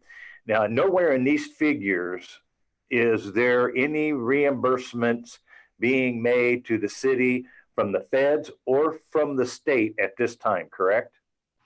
That's correct. So, yeah, there's a small note at the beginning of the slides that talks about that. So there is no COVID federal dollar or state dollar reimbursement numbers in any of this because, or COVID fighting expenditures either, because we are going to be placing a majority of those costs over in our grant fund.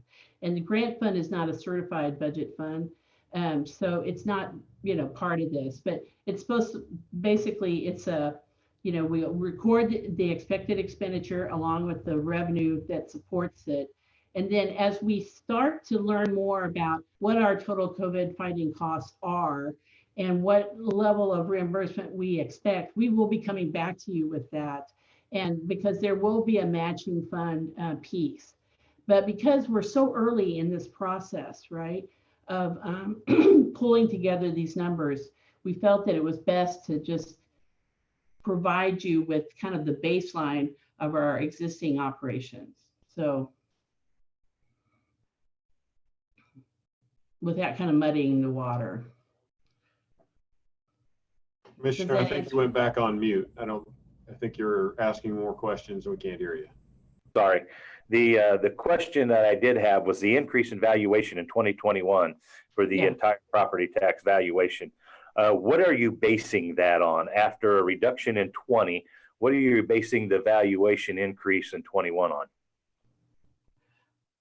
Well, so the 2020 $1.2 billion number is actually a 5% increase, and it was that's the final figure that was given to us by the certified by the UG clerk in October. So, and then this number here is based on the preliminary valuation of by our county assessor, which on June 1st, she will be supplying that information to the UG clerk for certification. This is the preliminary number of roughly 8.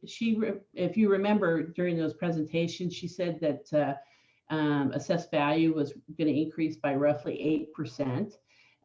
That's her evaluation is looking at commercial and real estate property. And then if you factor in the amount assessed by the state for utilities and railroads, and then which is a diminishing number, and then you add in the personal property piece, which is also a diminishing number, it kind of drops that 8% down to around 7.2. So that's what that is. Mm-hmm. Yeah. I'll save my additional questions. I want we can move on. I'll have a chance to visit with you when we have more time, Kathleen, in reference to some of these projections. Well, I'm happy to get any thoughts you have on the projections, whether that you feel they're too rosy or too deep. So I'm happy to learn. And of course, we're always collecting more data on this.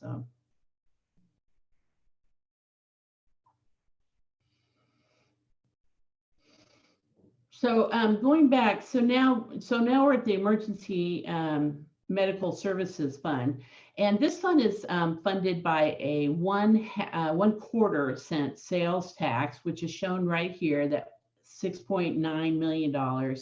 It's also supported by 4.5 million in charges for services.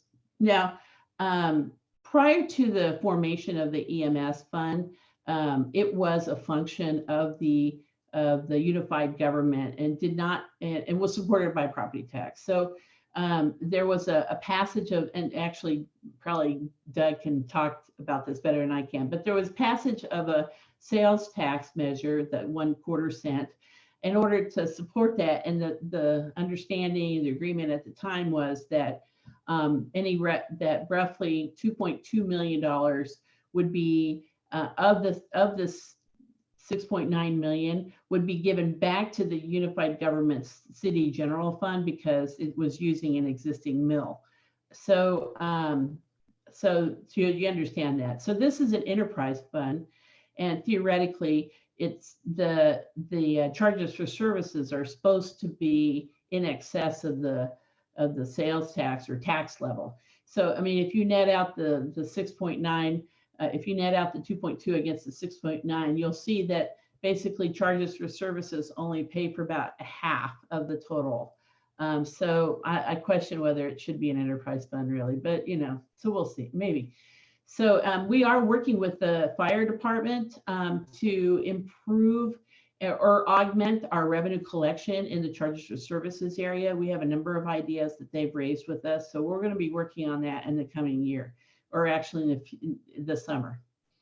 About this fund, so it's already running pretty slim because it's heavy on a lot of fixed costs. You've got $6.7 million in personnel of the total, And then you have another $1 million in leases.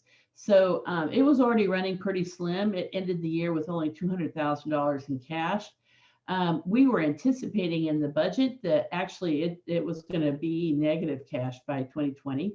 So and then in 2021, if all things remained, pretty constant, it was going to be running negative about 500,000. So of course, with COVID, it really impacted it. And of course, the revenue estimates are exactly the same assumptions as elsewhere in the other sales tax funds. And so now we are anticipating it to be ending 2021 with a $4.2 million deficit. We have made some reductions. The fire department has offered up the reduction of a number of capital projects and equipment acquisitions. And we I forgot to fill those in, sorry. There is an amount in which we debt financed for emergency services, and I'm not remembering what it was offhand. I should have put that in there, sorry. But of course it's not sitting here because it's over in the city bond and interest fund. I apologize, I left those blank.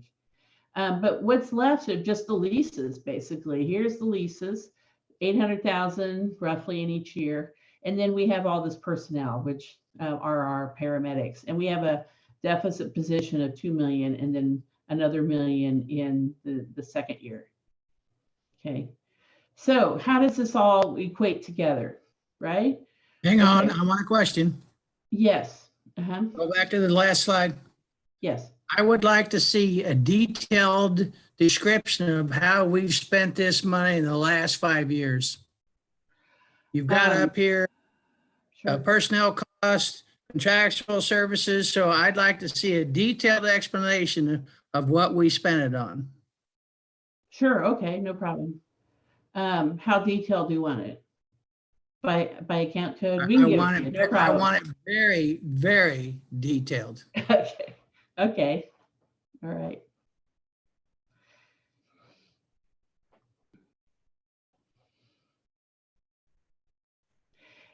So combining all that information together, this is the projected deficit on the top of the, how much money, less money we expect to be collecting. So this is the first line is the delta. It's the net margin deficits.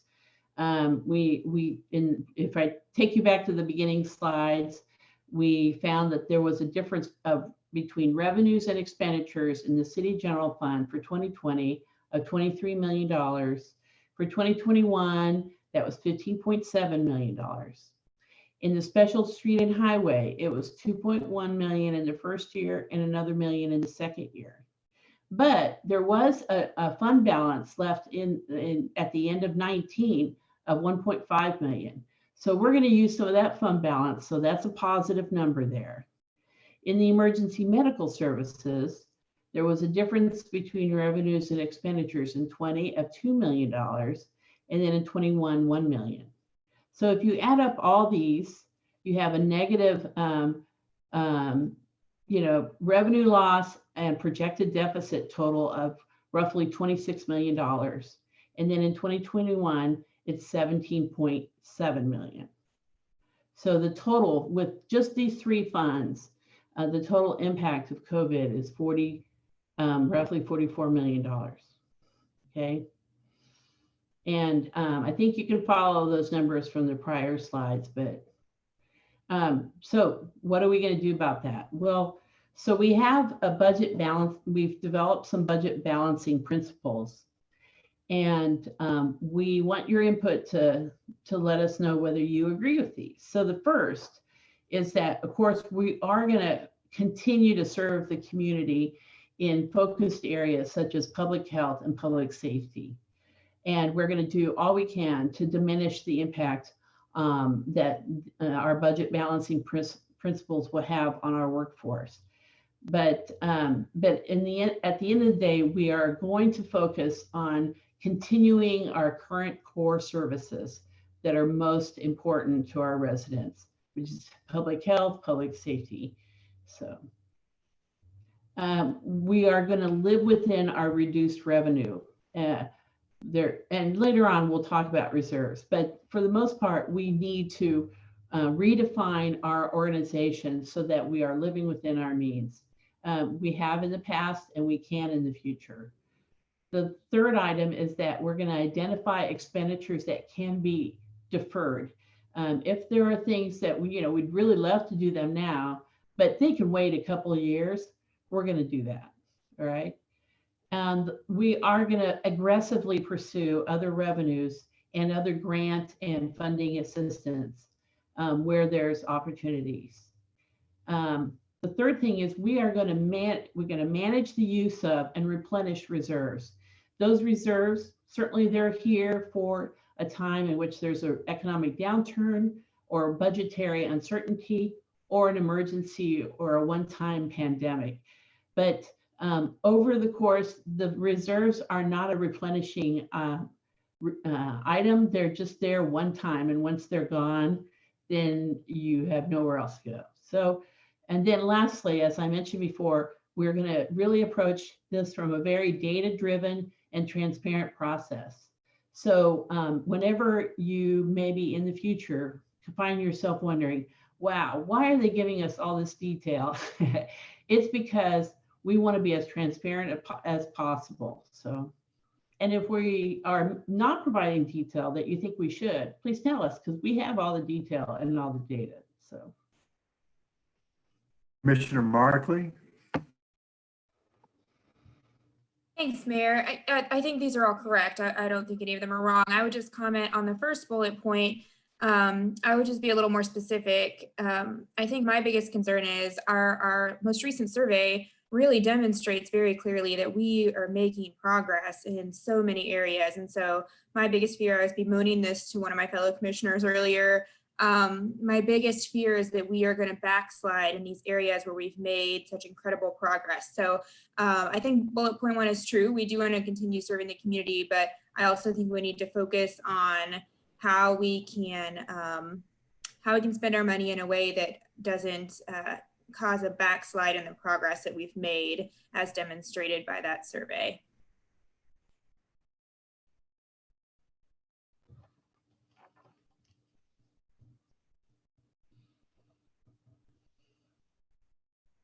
Okay, anyone else?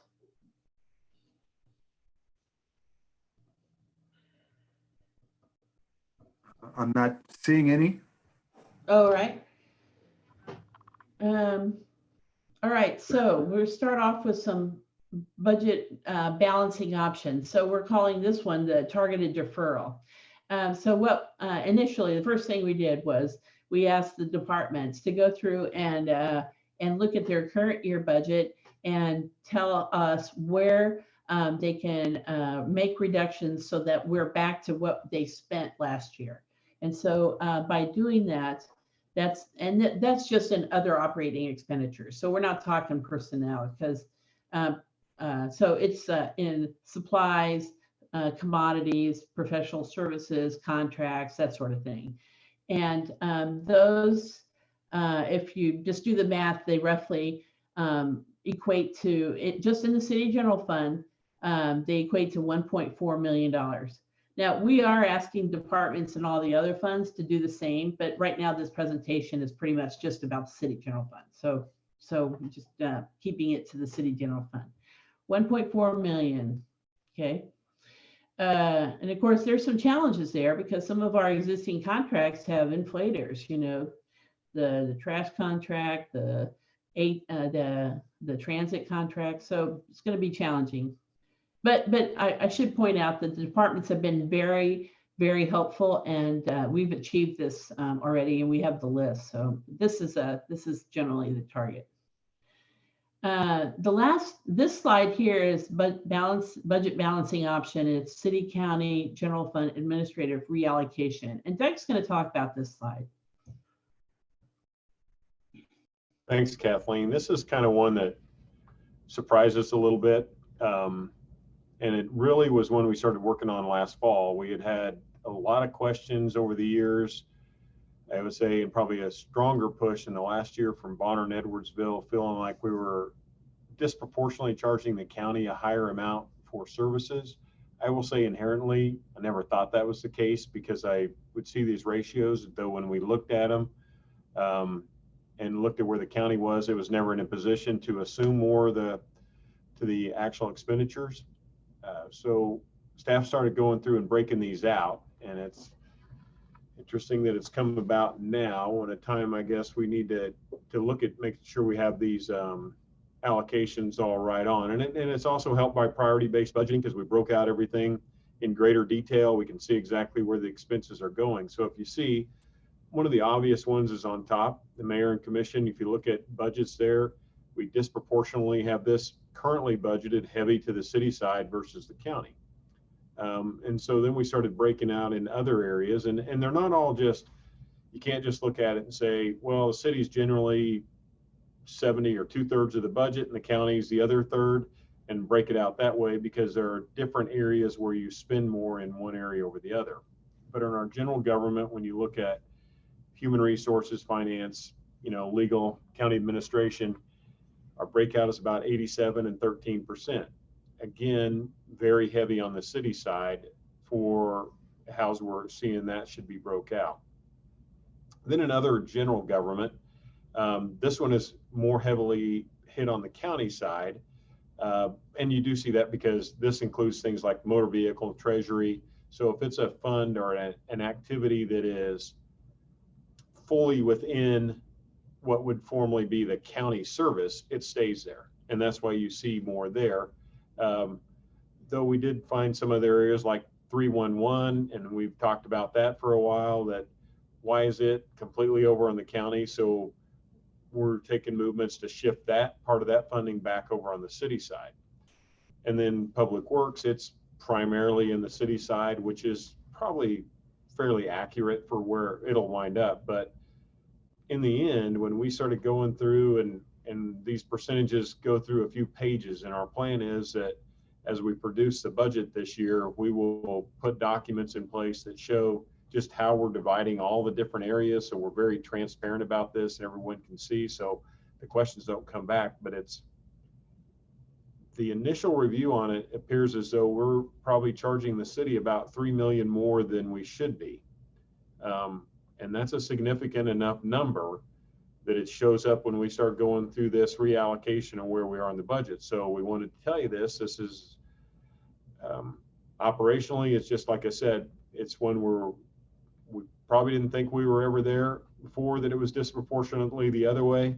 And when we dug into the detail on it, this is how it's come out as we've done the audit, and I'd say it's still being completed. So we don't have all our sheets done, but we're going to put all the backup in place so it's very clear for everyone to see as we go through this. So when you see this number, it was, if it was a couple $100,000, we didn't figure it'd really show up much.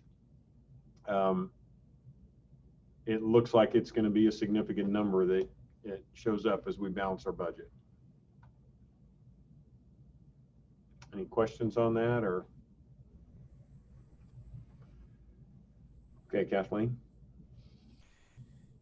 All right, so now we're going to talk about the fund balance. So we just recently have finalized draft financial statements for the unified government, and we're going to be presenting that the CAFR at the last meeting in June, the second week in July actually is when we're going to do it, but you get to see a preview here. So as of right now, we have the actual 2019 estimate for the fund balance of the combined general fund at roughly, well, you'll see on the next slide, it's roughly 42 million, but it constitutes 20% of the 2019 expenditures and transfers out. So you can see that. And now, by the way, so during the recession, it really dropped down. You can see that it really dropped. And we were all kind of struggling because there was a great use of fund balance during that time, right? And then that fund balance stayed low for quite a while because the recession because the Great Recession or the recovery took a long time. But then during 2015, it really picked up, and it may have been not only just the fact that the economy improved, but also management at that time was more committed to developing a positive reserve in order to help us ride through these kind of challenging times. You know, you have to have that money in place just in case something happens. And boy, we are lucky to have that in place now, because we've been able to sustain that level. You can see in 2017, it was 21% of expenditures. It dipped a bit in 18, but we were back up at the end of 19 at 20% of expenditures. As you know, we have a policy, we'll get there then on the next slide, that you all adopted in June of 2018 that established a minimum reserve of 2 months of operating expenditures.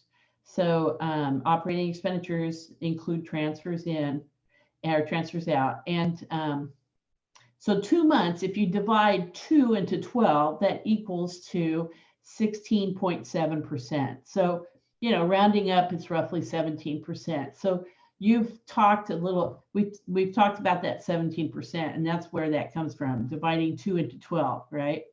Now, so you can see we're above that 17% for the last 3 years, and that's good. So it's a good thing. So on this next slide, just a reminder, you know, the policy, the minimum reserve policy is that we have this 2-month operating reserve, and then where we were shooting for an additional month so that we would have a total of 3 months. And this additional month was for economic uncertainty or emergency reserve, right? But all of the one and this reserve and that reserve, it's all sitting in the same place. So it's just a way of thinking about our money and where we want to, you know, align it. Now, remember, this policy was adopted by all of you, and so so it's only binding based on your direction and what you want to achieve, right? It's sort of aspirational, but it helps to frame your thoughts about the reserve. And so if there is a time like right now where you anticipate that we're not going to be meeting the minimum target reserve, or that it's not likely at some future point, then during this budget process, which is what we're doing right now, we would examine the fund balance levels, and then staff would develop a proposal or a plan for how we plan to replenish it in the future years. So of course, you know, so right now we're talking about potentially dipping into this reserves as part of our budget balancing initiative. All right. All right. So here's the good stuff. So at the end of 2019 year end, the difference between revenues in our CAFR and expenditures was a positive $2.7 million. What that means is that our revenues were greater than our expenses by 2.7 million. And so we added to our fund balance. So last year, our fund balance was 40 million. So at the end of last year, meaning 2018. At the end of 2019, it grew to $42 million, all right? But the key takeaway I want to make here, and there's a little bit more information, you know, you could split it up between operating, emergency, and such. But the key point here is that there is a difference between this fund balance from our CAFR and the fund balance that you all look at when you develop your budget. And so when you develop the budget, because of state law, you're asked to look at the fund balance on a cash basis or a budgetary statement cash basis. And that makes a lot of sense during this time. So just letting you know that at the end of 2019, the general fund combined had 28 million in cash. The fund balance on the CAFR was 42 million. And that difference is because there are what they call receivables that's monies that we were anticipating to be collected into the future, that we recorded it in 2019 because the activity occurred during 2019. And then there's also liabilities that go against that, that we anticipate paying, that draw that down. So there's kind of this difference between the two. And so when we talk about the general fund reserve, we're always using it as from a CAFR basis. And the reason is because that's how all the other cities do it. And that's how that's how the credit rating agencies understand it. But going forward, when we talk about using the reserve and the budget, we're going to look at this $28 million. So the $28 million in cash is what we have available to tap into our reserves. Okay. All right. So happy to answer any questions at that time.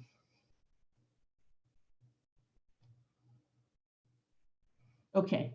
So, all right. So here's the summary of all this information we just provided you.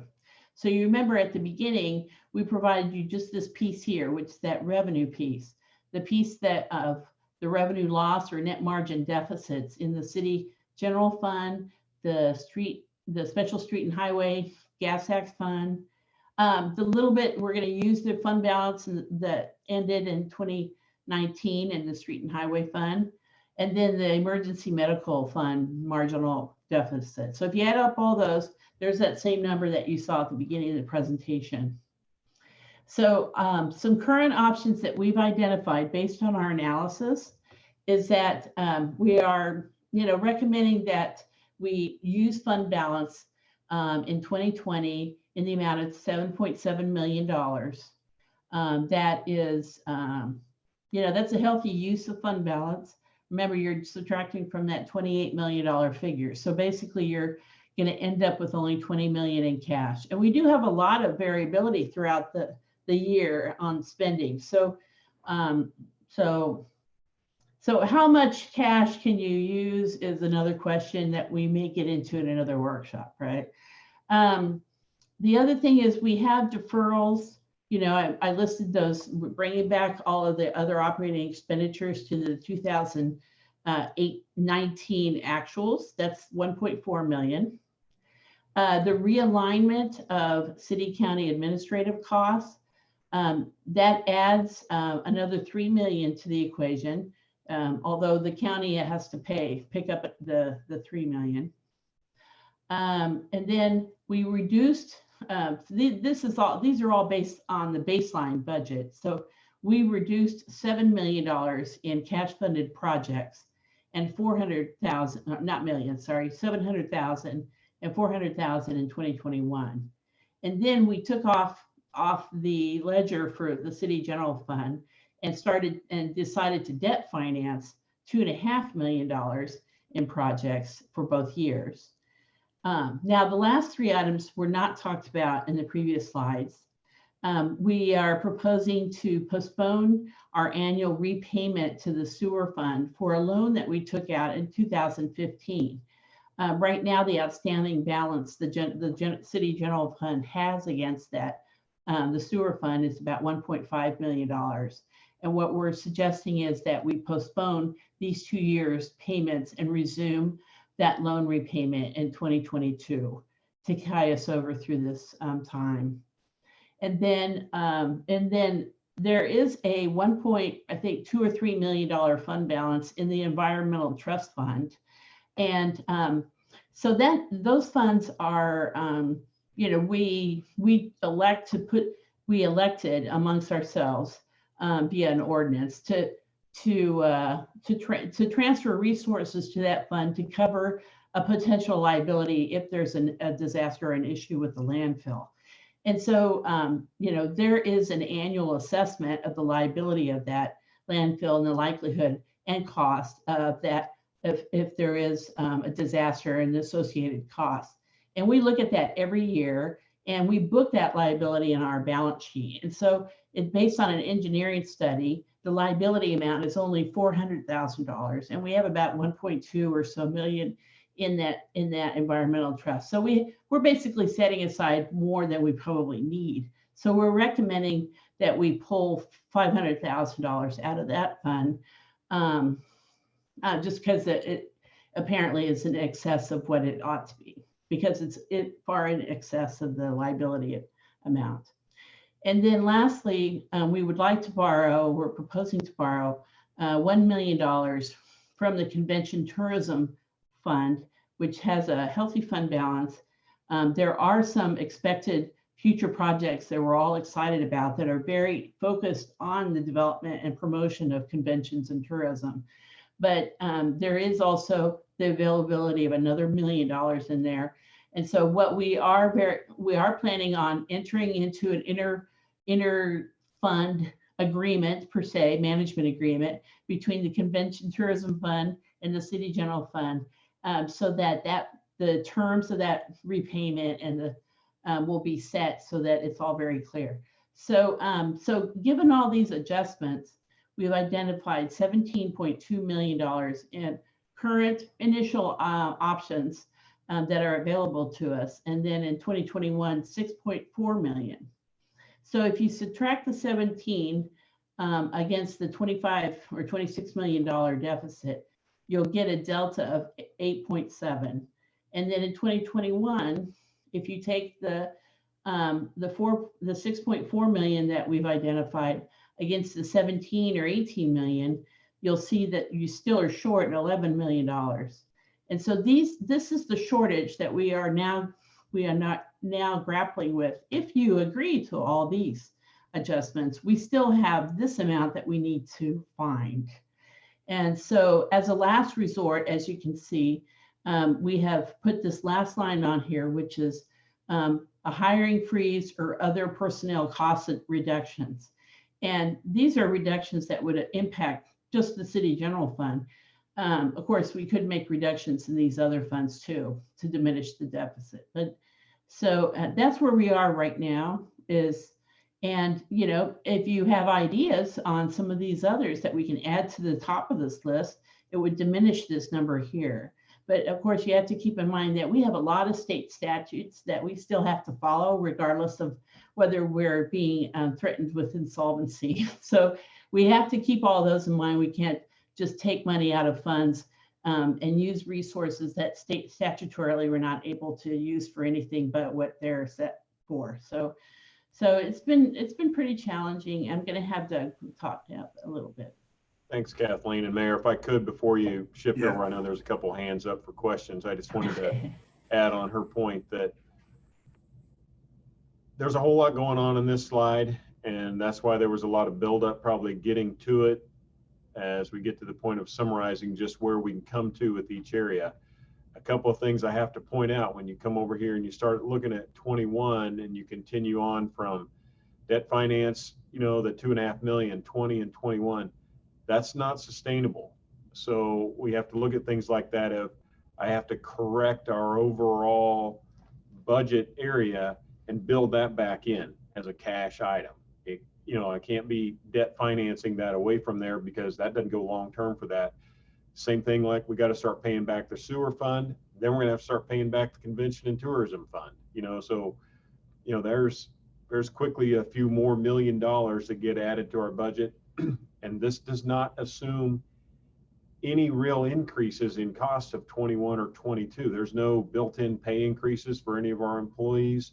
You know, we factor in where we have some built-in automatic step increases, but we'll get out there to 22. So there's a correctional pattern when you look down at that bottom line of when it notice where we are from a hiring freeze and where we're going to be from levels of where our employees have to be at to come through this, take on what natural costs incur and go from year to year, and then have some other costs that happen in 22 going on that are going to be above these base levels. Because remember, we dropped 2020 all the way back to where we were in what we spent in 19, not what we budgeted, what we actually spent. So we got it down there. We're getting it down there. There are just cost of increases that happen every year that go up, and with you don't do anymore. So I just add that out there, and we'll take your questions. Commissioner Bynum. Thank you, Mayor. First, Kathleen, and to your whole team, it's impressive to say the least, the work that you've all done to bring us to this point. It surely represents hours and hours and hours of analyzing everything, and I so appreciate the way you've brought it. My question is, I notice as we look at the special funds, unless I missed it, I did not see the Public Safety and Infrastructure Sales Tax Fund. Did I miss it, or is there any possible way it's not been impacted, or if so, Yeah. what is its deficit?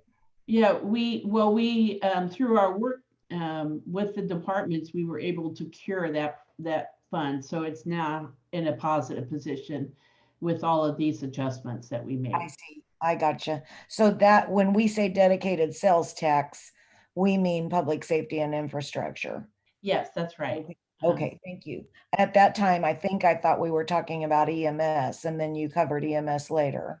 Right, yeah. Okay, thanks. Commissioner Ramirez.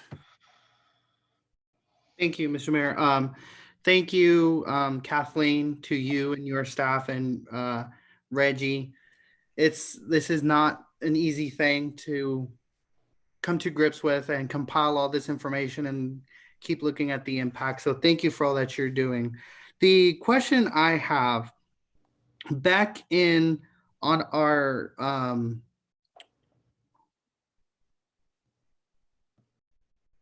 in the April 30th special session, you brought up there were the four different budgetary actions that you were going to take. Are these new current options on top of that, or are those including?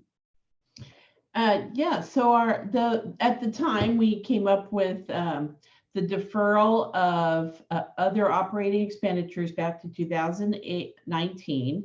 We said we were going to reduce cash projects, which we gave an estimate then.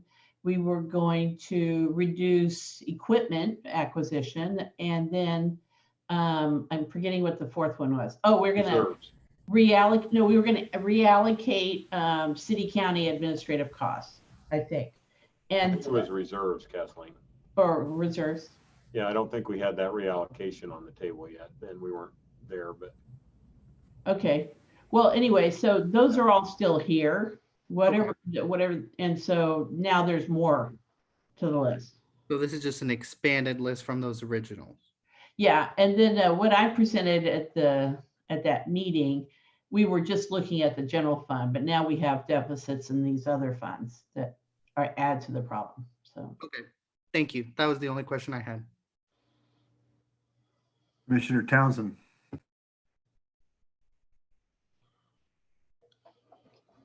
Hello, can you hear me? Yes. Yeah. Can you hear me? Yes, we can hear you. Oh, thank you. Again, this tremendous effort. Couple of questions about the options on 16. The Environmental Trust Fund, as well as some of these other ones mentioned. Is this fund that we would have to repay later? So I'll answer that one, and my answer is no. We have made a decision to try to fund this for, it's kind of a rainy day fund to go into environmental areas. There's no requirement that makes us do that. We try to keep a decent amount of money in there in the event something happens, but I would say our way to do this would just be paying forward. We'd come back to it, we deplete it. This fund at one day, many years ago, had about $5 million in it, and going through the recession, we depleted it quite a bit. I will say a lot of the concern of building it up to $5 million was in relation to the landfills that we had ownership interest in, that we were trying to get through all that stuff. Once we realized all the monitoring got done on that, was taken care of, then there was some concern how Forest View was working as a follow-up on that one, and that got through. So all those interests were gone. So we still have this environmental interest we have, that having money there is important to continue to put money into it, but I don't think we need to repay it. It would just be an out. It would just be what? You cut out, Hello? Doug. Oh, he's frozen. Ultrasound Yeah. emergency that I Yeah. wasn't able to. Yeah, it cut out, Doug. So our current liability for that's a liability against this fund is 900,000. It's booked on our. Oh, I'm sorry. Pardon me. No, it's 300. Actually, it's 380 or 90,000, and it's on our government-wide statement balance sheet. But the fund balance is in excess of $1 million above that. So it's, there's quite a bit more in there than what is legally required for us to hold. Okay, what is the current balance and what is the legal requirement again for us to hold in that account?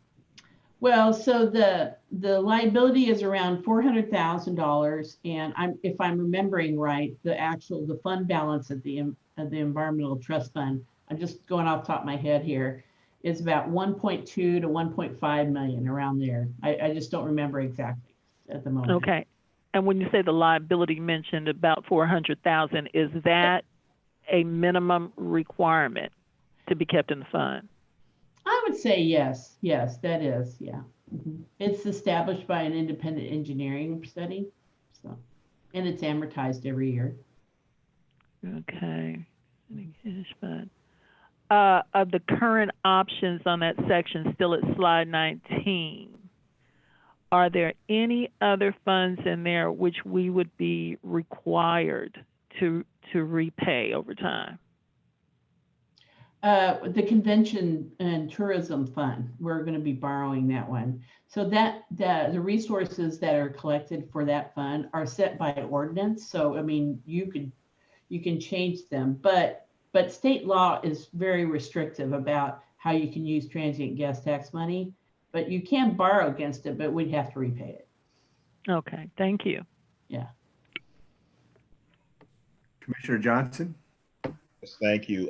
Kathleen, I'm going to ask a slant on what Commissioner Townsend just asked.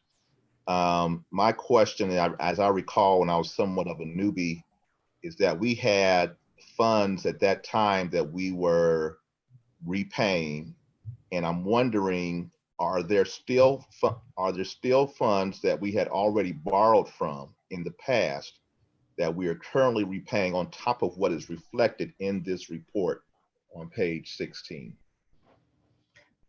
So there's the only interfund borrowing that balance that remains at the moment is the 1.5 million at the end of 18. That was the balance. No, the balance as of the end of 19 was 1.5 million between the sewer and the city general fund. So you may remember that there was some borrowing back, during the recession between the health benefits internal service fund and the workers' comp. Those have all been cured. So there isn't, unfortunately though, there isn't any cash really available in those funds for us to seek for this problem that we're facing now. So, but no more other intrafund borrowings. Okay, great. So we don't often get a chance to talk about these, and so sometimes we just forget about them. So I'm glad to know that they've been repaid and we're moving forward. So thank you so much. Mm-hmm.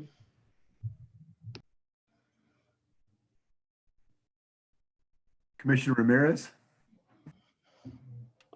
Yes, sorry. Thank you, Mr. Mayor. I have one more question for the, and this, of course, new first time during budget process. For the postponement of the repayment of the loan, are there any penalties for us doing that? Deferring those payments this year and next year? No, not explicitly. No, there's no penalty. In fact, there's actually no set agreement between the fund that quantifies the repayment terms. So no, there's no penalty. I mean, we have a commitment to ensuring that the resources of our ratepayers in the sewer fund are used appropriately. So we, of course, always want to ensure that we're, repaying that amount, but no. So. Okay, thank you. So, Mr. Mayor, Commission, this kind of sets out where we are. There's a lot of ideas on the table, directions we're going. But as you can see, I still have a long ways to go to work through to figure out how to get the 8.7, 11.3 solved. I'm very concerned about the 8.7 million because we only have 7 months to do that. So that's a very limited time frame. And as Kathleen pointed out, you know, we're working off the, what is it, the 28 million in cash. We've put the 7.7 into the reserves that we would drop it by this year. No doubt we'd probably have some of that impact rolling over into next year. But the bottom line is we've got to correct our spend, not only for this year, which will take a heavy chunk, but then so it carries over into the next year. And then even rolling into 22, assuming we get our revenues back to the health they were at, we're going to be down quite a bit when you start to get there in 22, 23, because we're going to have a lot of equipment that we deferred the purchase on. You know, we've debt funded some, but we're not getting it all. We've taken a lot back out of the budget. So this is a concerning position for us to be in. Our teams are working diligently to go through this and identify reductions that we can come back and build into this budget as we come forward. Commissioner McKernan, you asked earlier in the meeting, you know, when we're coming forward. Really our goal tonight was to try to get everything else on the table in front of you. We hadn't got to the cash part of the capital yet, so we wanted that out there and then get through this piece of it. You know, really in that second week of June, I start to come back and go through we typically would move into some type of on threes at that point, discussing the budget, but we'll probably also be coming back in that week, potentially that meeting, and saying, okay, this is how we've done this stuff, and do you agree with this methodology, or look at different ones, you know, as far as the questions are there. But we'll do that twofold, not only from workshops, but also from on three settings to get additional input from you as we move through this and identify the measures we have to take to balance our budget. Commissioner McKiernan. Thank you, Mr. Mayor. Mr. Bach, I think you really just answered my questions. You have presented about 8 different options or suggestions for beginning to cut into the deficit and try to reduce it. And we're still left with over 2 years, $20 million of deficit. So what I just understood you to say was that you will come forward with one or more proposals for how to eliminate that gap, and you'll present those to us either in another special session and or in our on threes. Is that right? So you'll come forward and then we will react to your recommendations. I'm sorry if you asked, as soon as you started talking, my computer shut out for me. Okay. Well, you have put forward several options for us to reduce our deficit. We're still left with a $20 million deficit over 2 years. I assume you will come back with some specific suggestions or recommendations on how we can eliminate that $20 million deficit. And you'll present those in special session and in on three, and we'll react to those rather than having to come up with something on our own. Is that correct? Yes, sir. I will come back with recommendations of how to balance this budget, and if there's the ability to give you some options to look at, I'll put it on the table. I don't know if that'll be possible, but we'll try to do it that way. Thank you so much. Although I did want to mention that if there's any of these that are just there's a consensus that you don't agree with them, then we would like to know now. And then if you have any other ideas, please feel free to share them with us. Well, I think what's going to happen, you know, to Commissioner McKiernan's point, is that we're going to have this presented in toto, all the different funding requirements, all the different programs, everything is in competition now. And if we're going to try and cut 8.7 million for this year alone, That's more than $1 million a month. That's significant. And there's not a lot of room in the budget to be going to find that money. So I think what we have to do is, and what I understand Doug is going to do, is bring kind of a set of options, and I think have the commission weigh in. It can't be just the mayor or a commissioner coming to say, I don't want to go that way, and another one saying, well, I'd rather go this way. That's not going to work. It's going to have to be done in a special session so we can give you direction. Commissioner McKiernan, do you have another comment? Just one more thing. Kathleen, you just said if we have any of these that you've presented tonight that we really have a problem with. I don't know about the others, but for myself, I want to be more thoughtful than to try to make some sort of a snap decision tonight. So I want to sit and think about these a little bit more. But I understand that the bottom line is, at the end of the day, it may not matter if I like them or not. We may need to do these things anyway for the sake of balancing the budget. So I completely get that. It's a great point, Commissioner. There's not much I like about this at all that we're showing you tonight. I mean, there's already what's on the table. It's pretty ugly when I go back into the operating areas of what we've done to the departments. So if my department heads were set here and start commenting on them, their flexibility to move, you know, just like Kathleen offered earlier. I mean, Jeff Fisher's down, happens to be down eight positions in streets area, they're gone. You know, I mean, they're held up. That's his ability to get out there and react and do the work you've been wanting him to do. I've got a lot of vacancies. We're already assuming holding all those vacancies vacant. You know, there's a lot of people that, you know, how we mow and go through our parks and our vacant lot areas and taking care of that work. That's already assumed to be gone from this budget because it's vacant and they're not getting, you know, I'm not hiring additional people when I'm looking at other types of reductions that we may have to identify.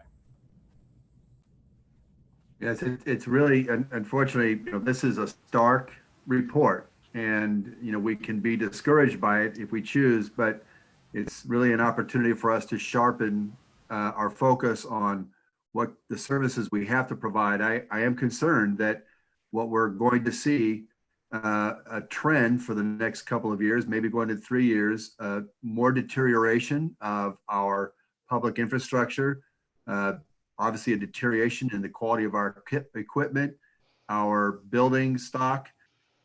It's really ultimately going to cause a deterioration in the quality of life in our neighborhoods, and it's going to be felt all across the county, the city especially. Commissioner Philbrook? Yes, I appreciate the comments from Commissioner McKiernan and Doug Bach and yourself around this, what I would call dire straits. And we were all very excited about how things were going this time last year. And up until January, when things started shifting, this is not going to be a pretty picture. But like it or not, the commissioners got elected to make tough decisions. And we may have people that don't like us so much after we make these decisions, but we're elected to do these jobs. And I know we're all determined to try to do the best for our community. And so I so do appreciate all the hard work that our administration and everybody else is trying to put this together for us, because I know it's very complicated. And that's after looking at it for, you know, for almost 7 years. And this has probably been, the last 2 years have been some of the best presentations we've had and most detailed. And it's probably a good thing, because then it actually allows us to get down in those weeds now a little bit better, so we can look and try to decide, God knows what's going to be cut and what we're going to keep. And I really do believe that the folks that we're working for, you know, our whole city and county, need to be in touch with their commissioner, because I want you people to think about, what is it you're willing to give up? What is it you're willing to give up? And how can we do that without causing a lot of anguish and pain and upset.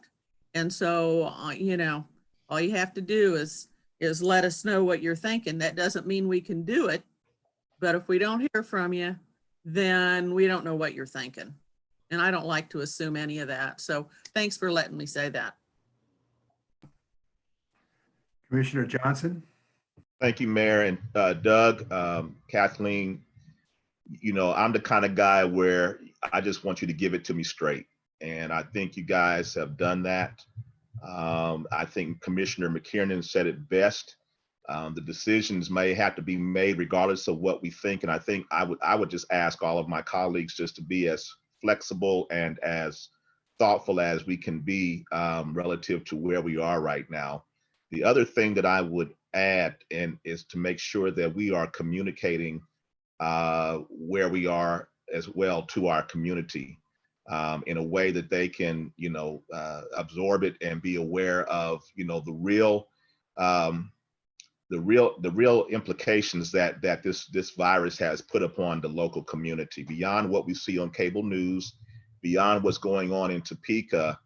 That is really putting a strain rather on the local community. And I just would implore us to make sure that we're being thoughtful about how we're communicating to our public in terms of where we are, in terms of the tough decisions that we are forced to make, so that they can be abreast of it all and as well. And we're going to get a lot of pushback and a lot of responses, as Commissioner Philbrook has already laid out. But you know, that's part of the job. So thank you.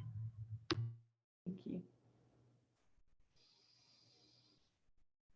Okay, that seems to end the comments. Thank you again for the presentation. I know we've been in this now for almost 3 hours. We did have a request from Commissioner Kane that we would see the presentation that was on the SAFER grant that was given to the standing committee on Monday. And so I think, Doug, I'll pass this over to you.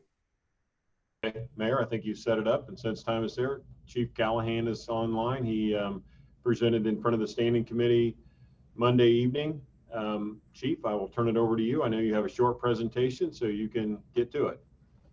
Okay, the SAFER grant I would offer, I'm sorry, Chief, setting this up too. This is one of those that, as we're plugging along through the month of May and getting it on our schedule, so the SAFER grant application was due this month. So knowing this and getting assigned to the chief, I wanted him to get it in front of you all, get the approval, and we did get a unanimous approval of this presentation. I'd previously done on threes with all the commissioners, so you all had a good feel for it, so we could get this in, and had instructed the chief that we could get the application done for this, since it's due at the end of the month. Chief? Thanks, Doug. So the SAFER grant is a federal grant for staffing adequate fire and emergency response. The department proposed hiring 18 additional firefighters utilizing during the grant application period. Typically, the SAFER grant, if it's awarded, would reduce our initial expenditures for those 18 firefighters in the first 3 years by 75% year one, 75% year two, and 35% year three, respectively. So the year one cost to the UG for those 18 firefighters is $258,000 roughly for years 1 and 2, and $673,000 for year 3, saving the UG about $1.8 million. Next slide, please. Because of the COVID-19 implications, the FEMA has waived all local match requirements for SAFER grant hires. This anticipates the SAFER grant, if awarded, would reduce our initial fiscal expenditures for those 18 firefighters in the first 3 years by $1,035,000 a year, for a total of $3.1 million over that 3-year period. Next slide, please. Those new hires would be utilized to convert 6 of our current 3 firefighter pumpers into 4 firefighter pumpers, would allow the department to conform with the NFPA 1710 standard for the arrival of a fire company within 4 minutes, as well as the contemporaneous standard of place for firefighters on the scene within 4 minutes. Would also enable us to comply more fully. Excuse me? The Kansas Senate could hardly wait to get an agree to disagree out so they could go ahead and. Oh. This would also enable us to more fully comply with the OSHA regulation of 2 in and 2 out at a fire scene. And there's an expectation that there would also be an organic attenuation of certain overtime costs associated with this. That is the presentation. Mayor, this item went through standing committee, was approved unanimously, and we move forward to submit the grant application. I know it's coming forward to the full commission next week, but the applications were due on the 27th. So that's where we're at. So this is coming to the full commission. There'll be opportunity for discussion then. Correct? Certainly. Yes, thank you. Okay. Question. Mayor? Commissioner Kane. Well, the problem with, and it goes to the full commission next week, but this thing ends the May 27th, the day before the commission meeting, in case we wanted to make any other modifications to it. And in fact, I believe we should make some other modifications since we're getting so much money from the feds. Why wouldn't we ask for more people to get this done? And then we wouldn't have to close the Fairfax plant. We would be able to man the station out at station 12.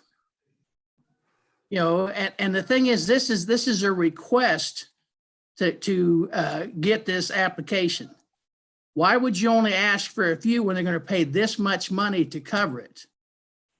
And the last time we did it, we asked for 20. I think the biggest number we ever asked for was 26, 27.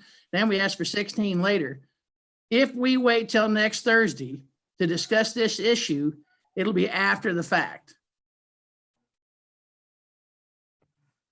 And my recommendation is to ask for at least 21 more while the feds are paying for the money, and that'll get all the stuff that the chief wants. And Chief, wouldn't you like to have a new rig company? I'd like to have all new everything, Commissioner, anytime I can get it. But the money you're talking about is, you're right about the federal government paying the cost for this for 3 years. The problem is upfront money, right now money. What I would need to do what you're proposing is I'd need $650,000 for a fire engine, and I'd need about $1.2 million for overtime costs, because it's going to take. You got equipment that you can do it with now. Come on, brother. Commissioner Kane, Chief, please. What our spare. I think the other commissioners need to weigh in on this. I think we need to ask for at least 20 some odd more to get this done, because Mayor, you're going to be behind the 8 ball if you wait till next Friday. And like I said, the application ends next Wednesday, and I believe they've already turned it in. And it's supposed to go to the full commission before the administrator does anything like that in the first place.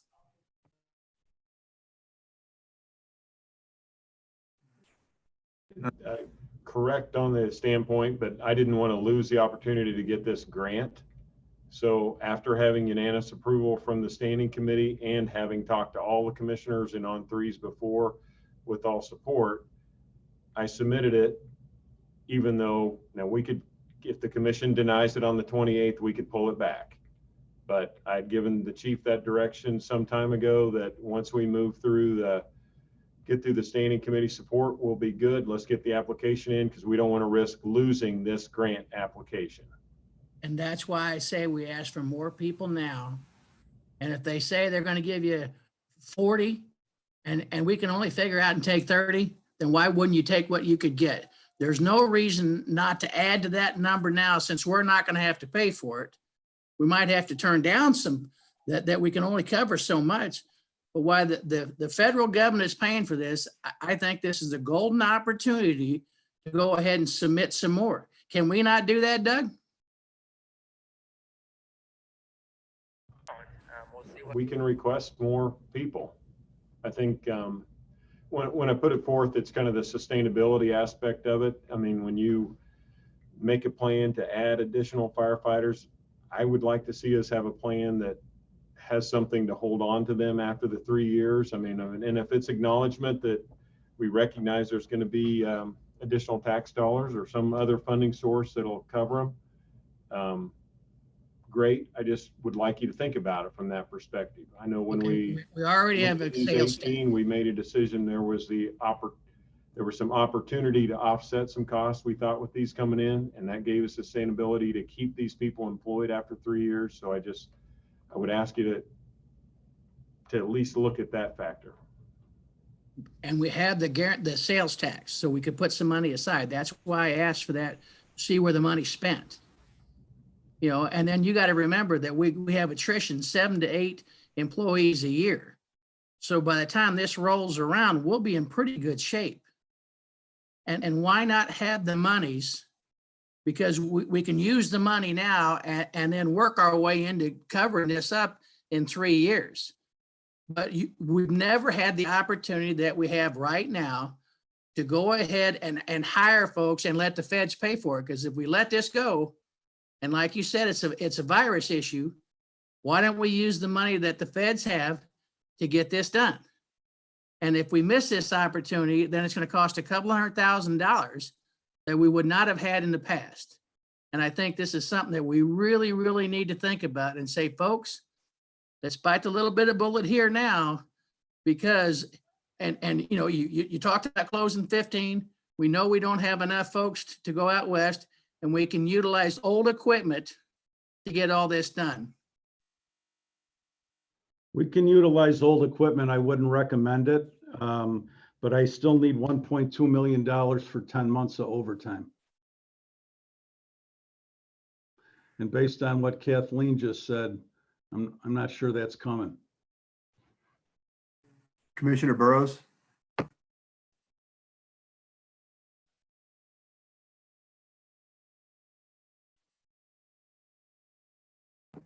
Commissioner, you're not coming through. You're muted.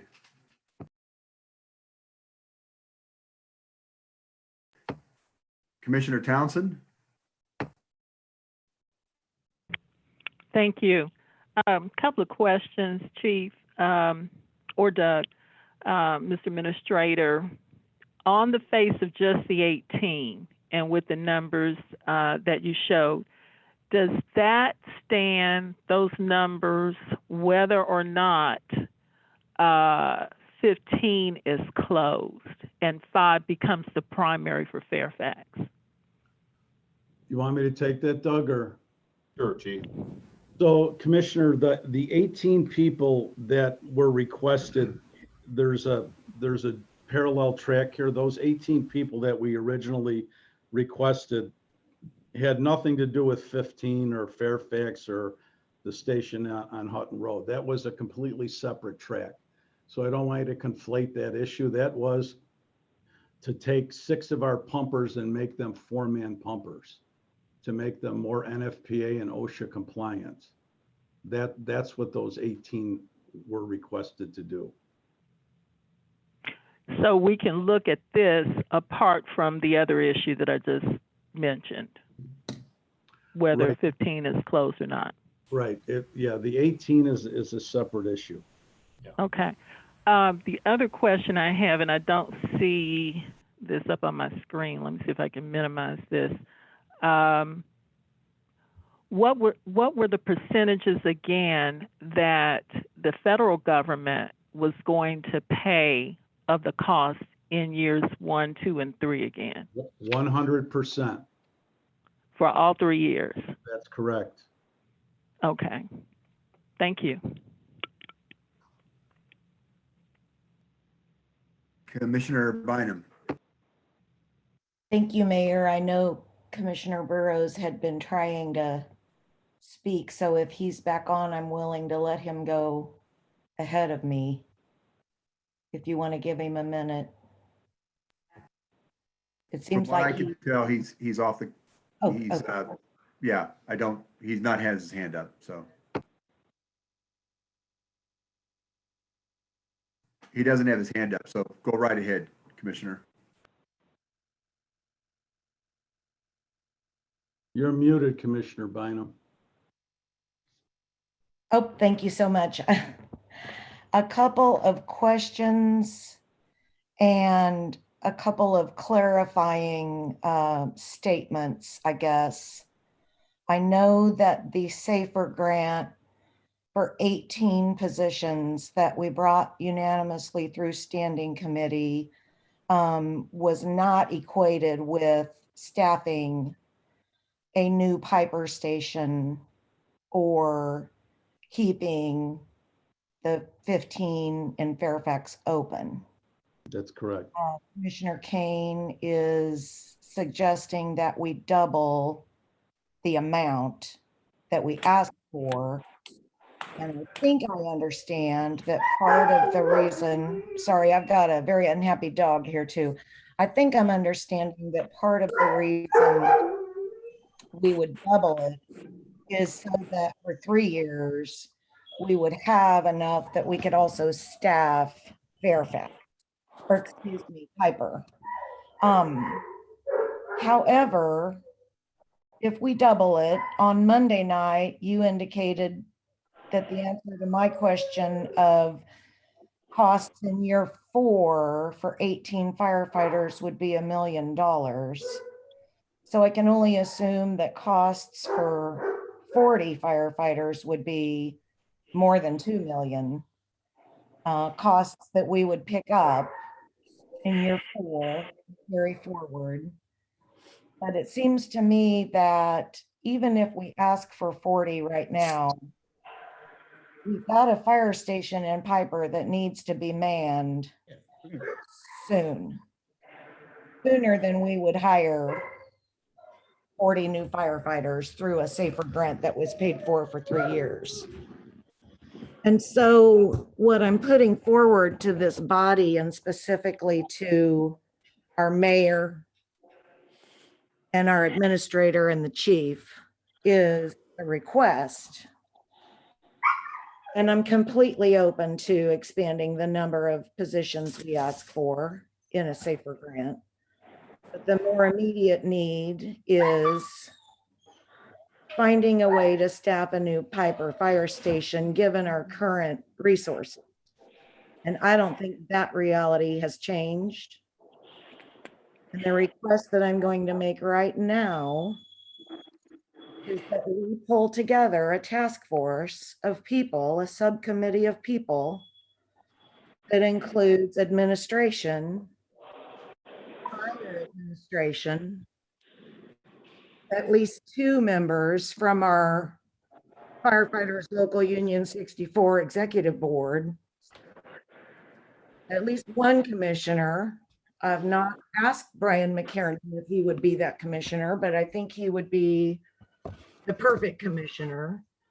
And that group convene immediately to try to determine a best possible outcome for staffing a fire station in Piper, without closing a fire station in Fairfax, and do it within our existing resources.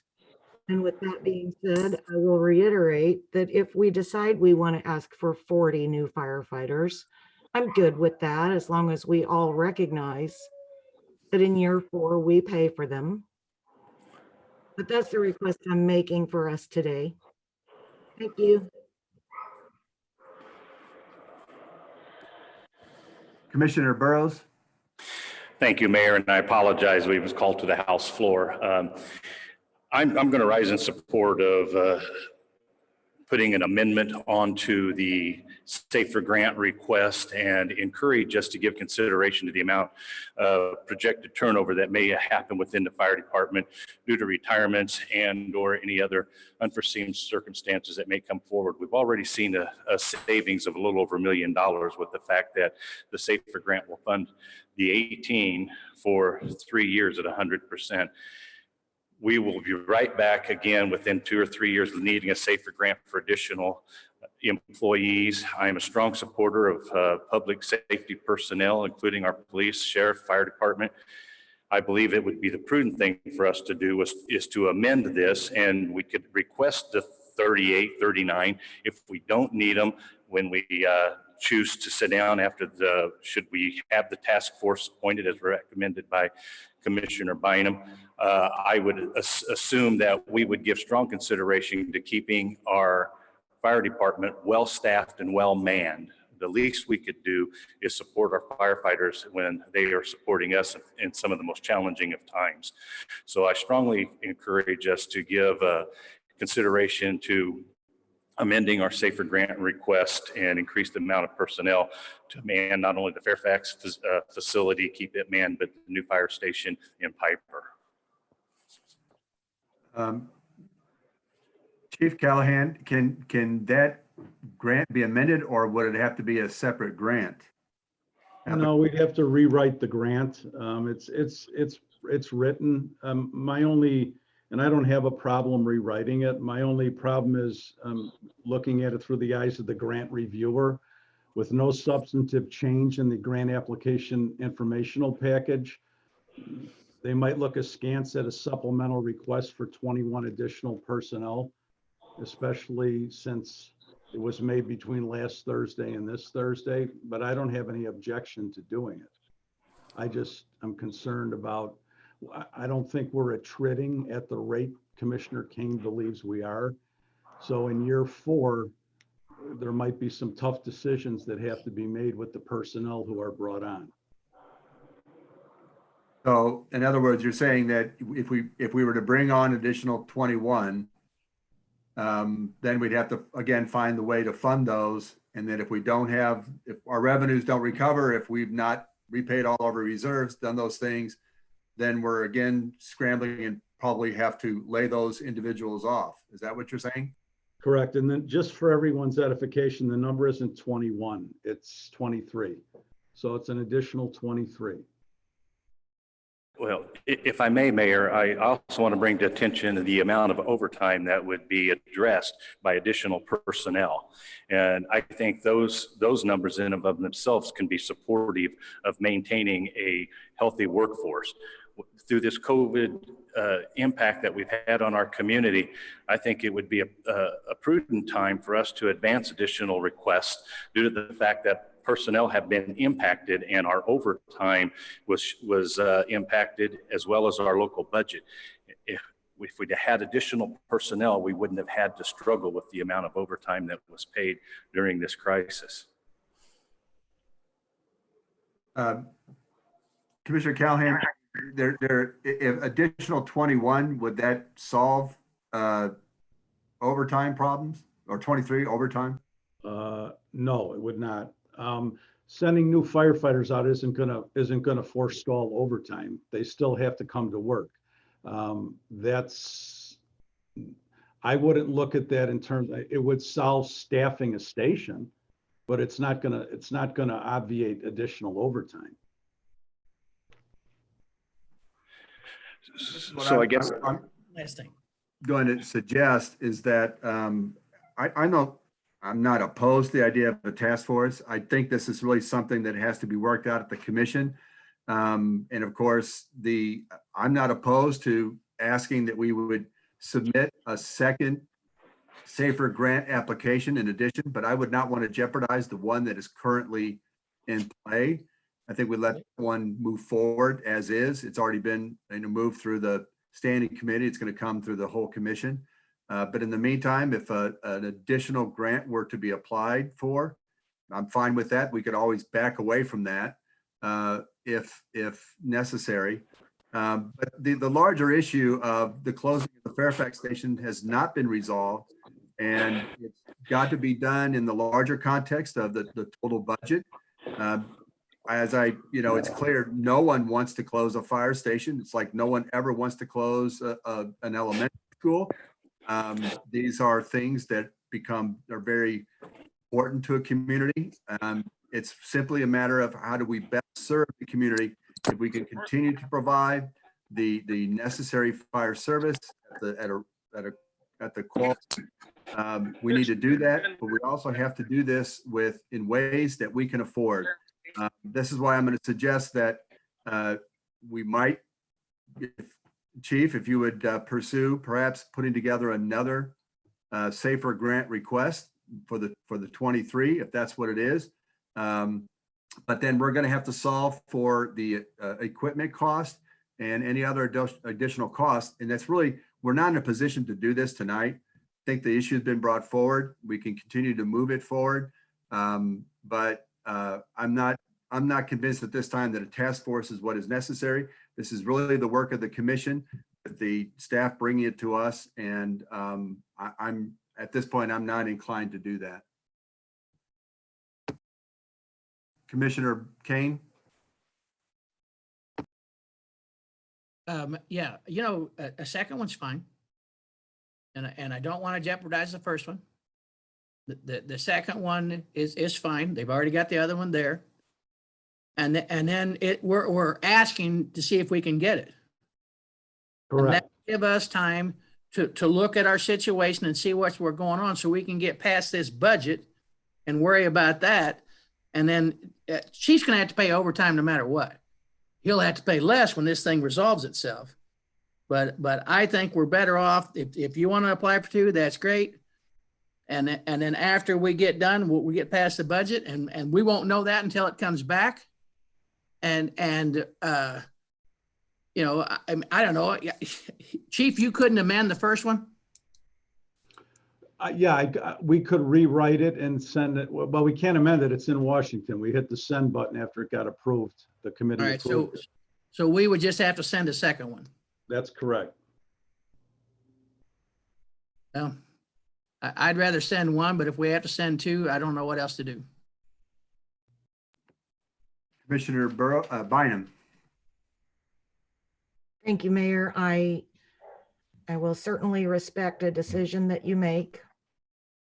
But you know, and I know, and so does everyone else on this meeting, that we've had numerous meetings of numerous groups of people around the closure of the Fairfax Fire Station.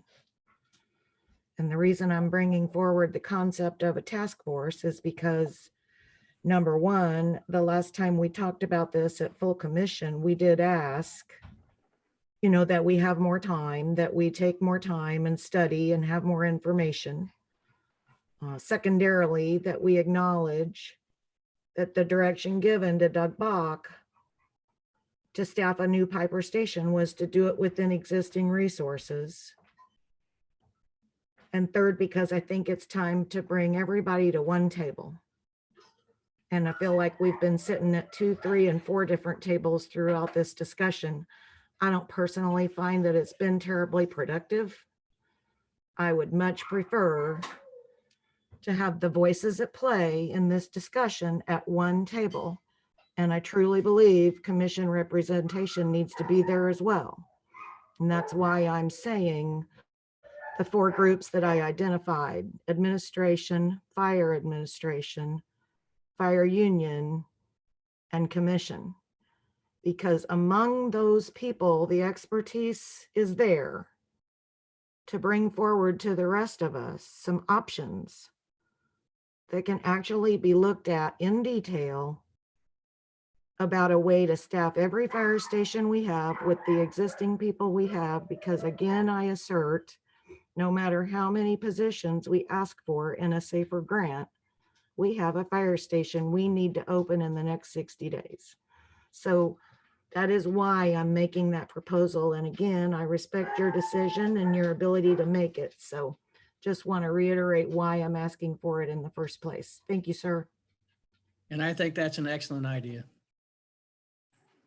Thank you. And I'm going to close. I think it's, you know, we've gone on long enough, but I think it's, again, I think this is a decision for the commission, that it's our responsibility to bring all those forces to play and to present those and to make a decision. And that's going to have to be done within the context of the larger budget. I think we know where people are on this. I think there are those who will never accept the closing of the Fairfax station. That's clear. I would love not to do that. At the same time, I understand where we are financially. Also know that this is, again, very painful. But again, as Commissioner Johnson and Commissioner Philbrook said, this is what we're hired to do. So, but I will continue to take that into consideration. I'd be happy to talk to you with you more about that, Commissioner Bynum. So having said that, I am going to bring this meeting to a close. And thank you all for being here. It's been a long, long meeting. Thank you.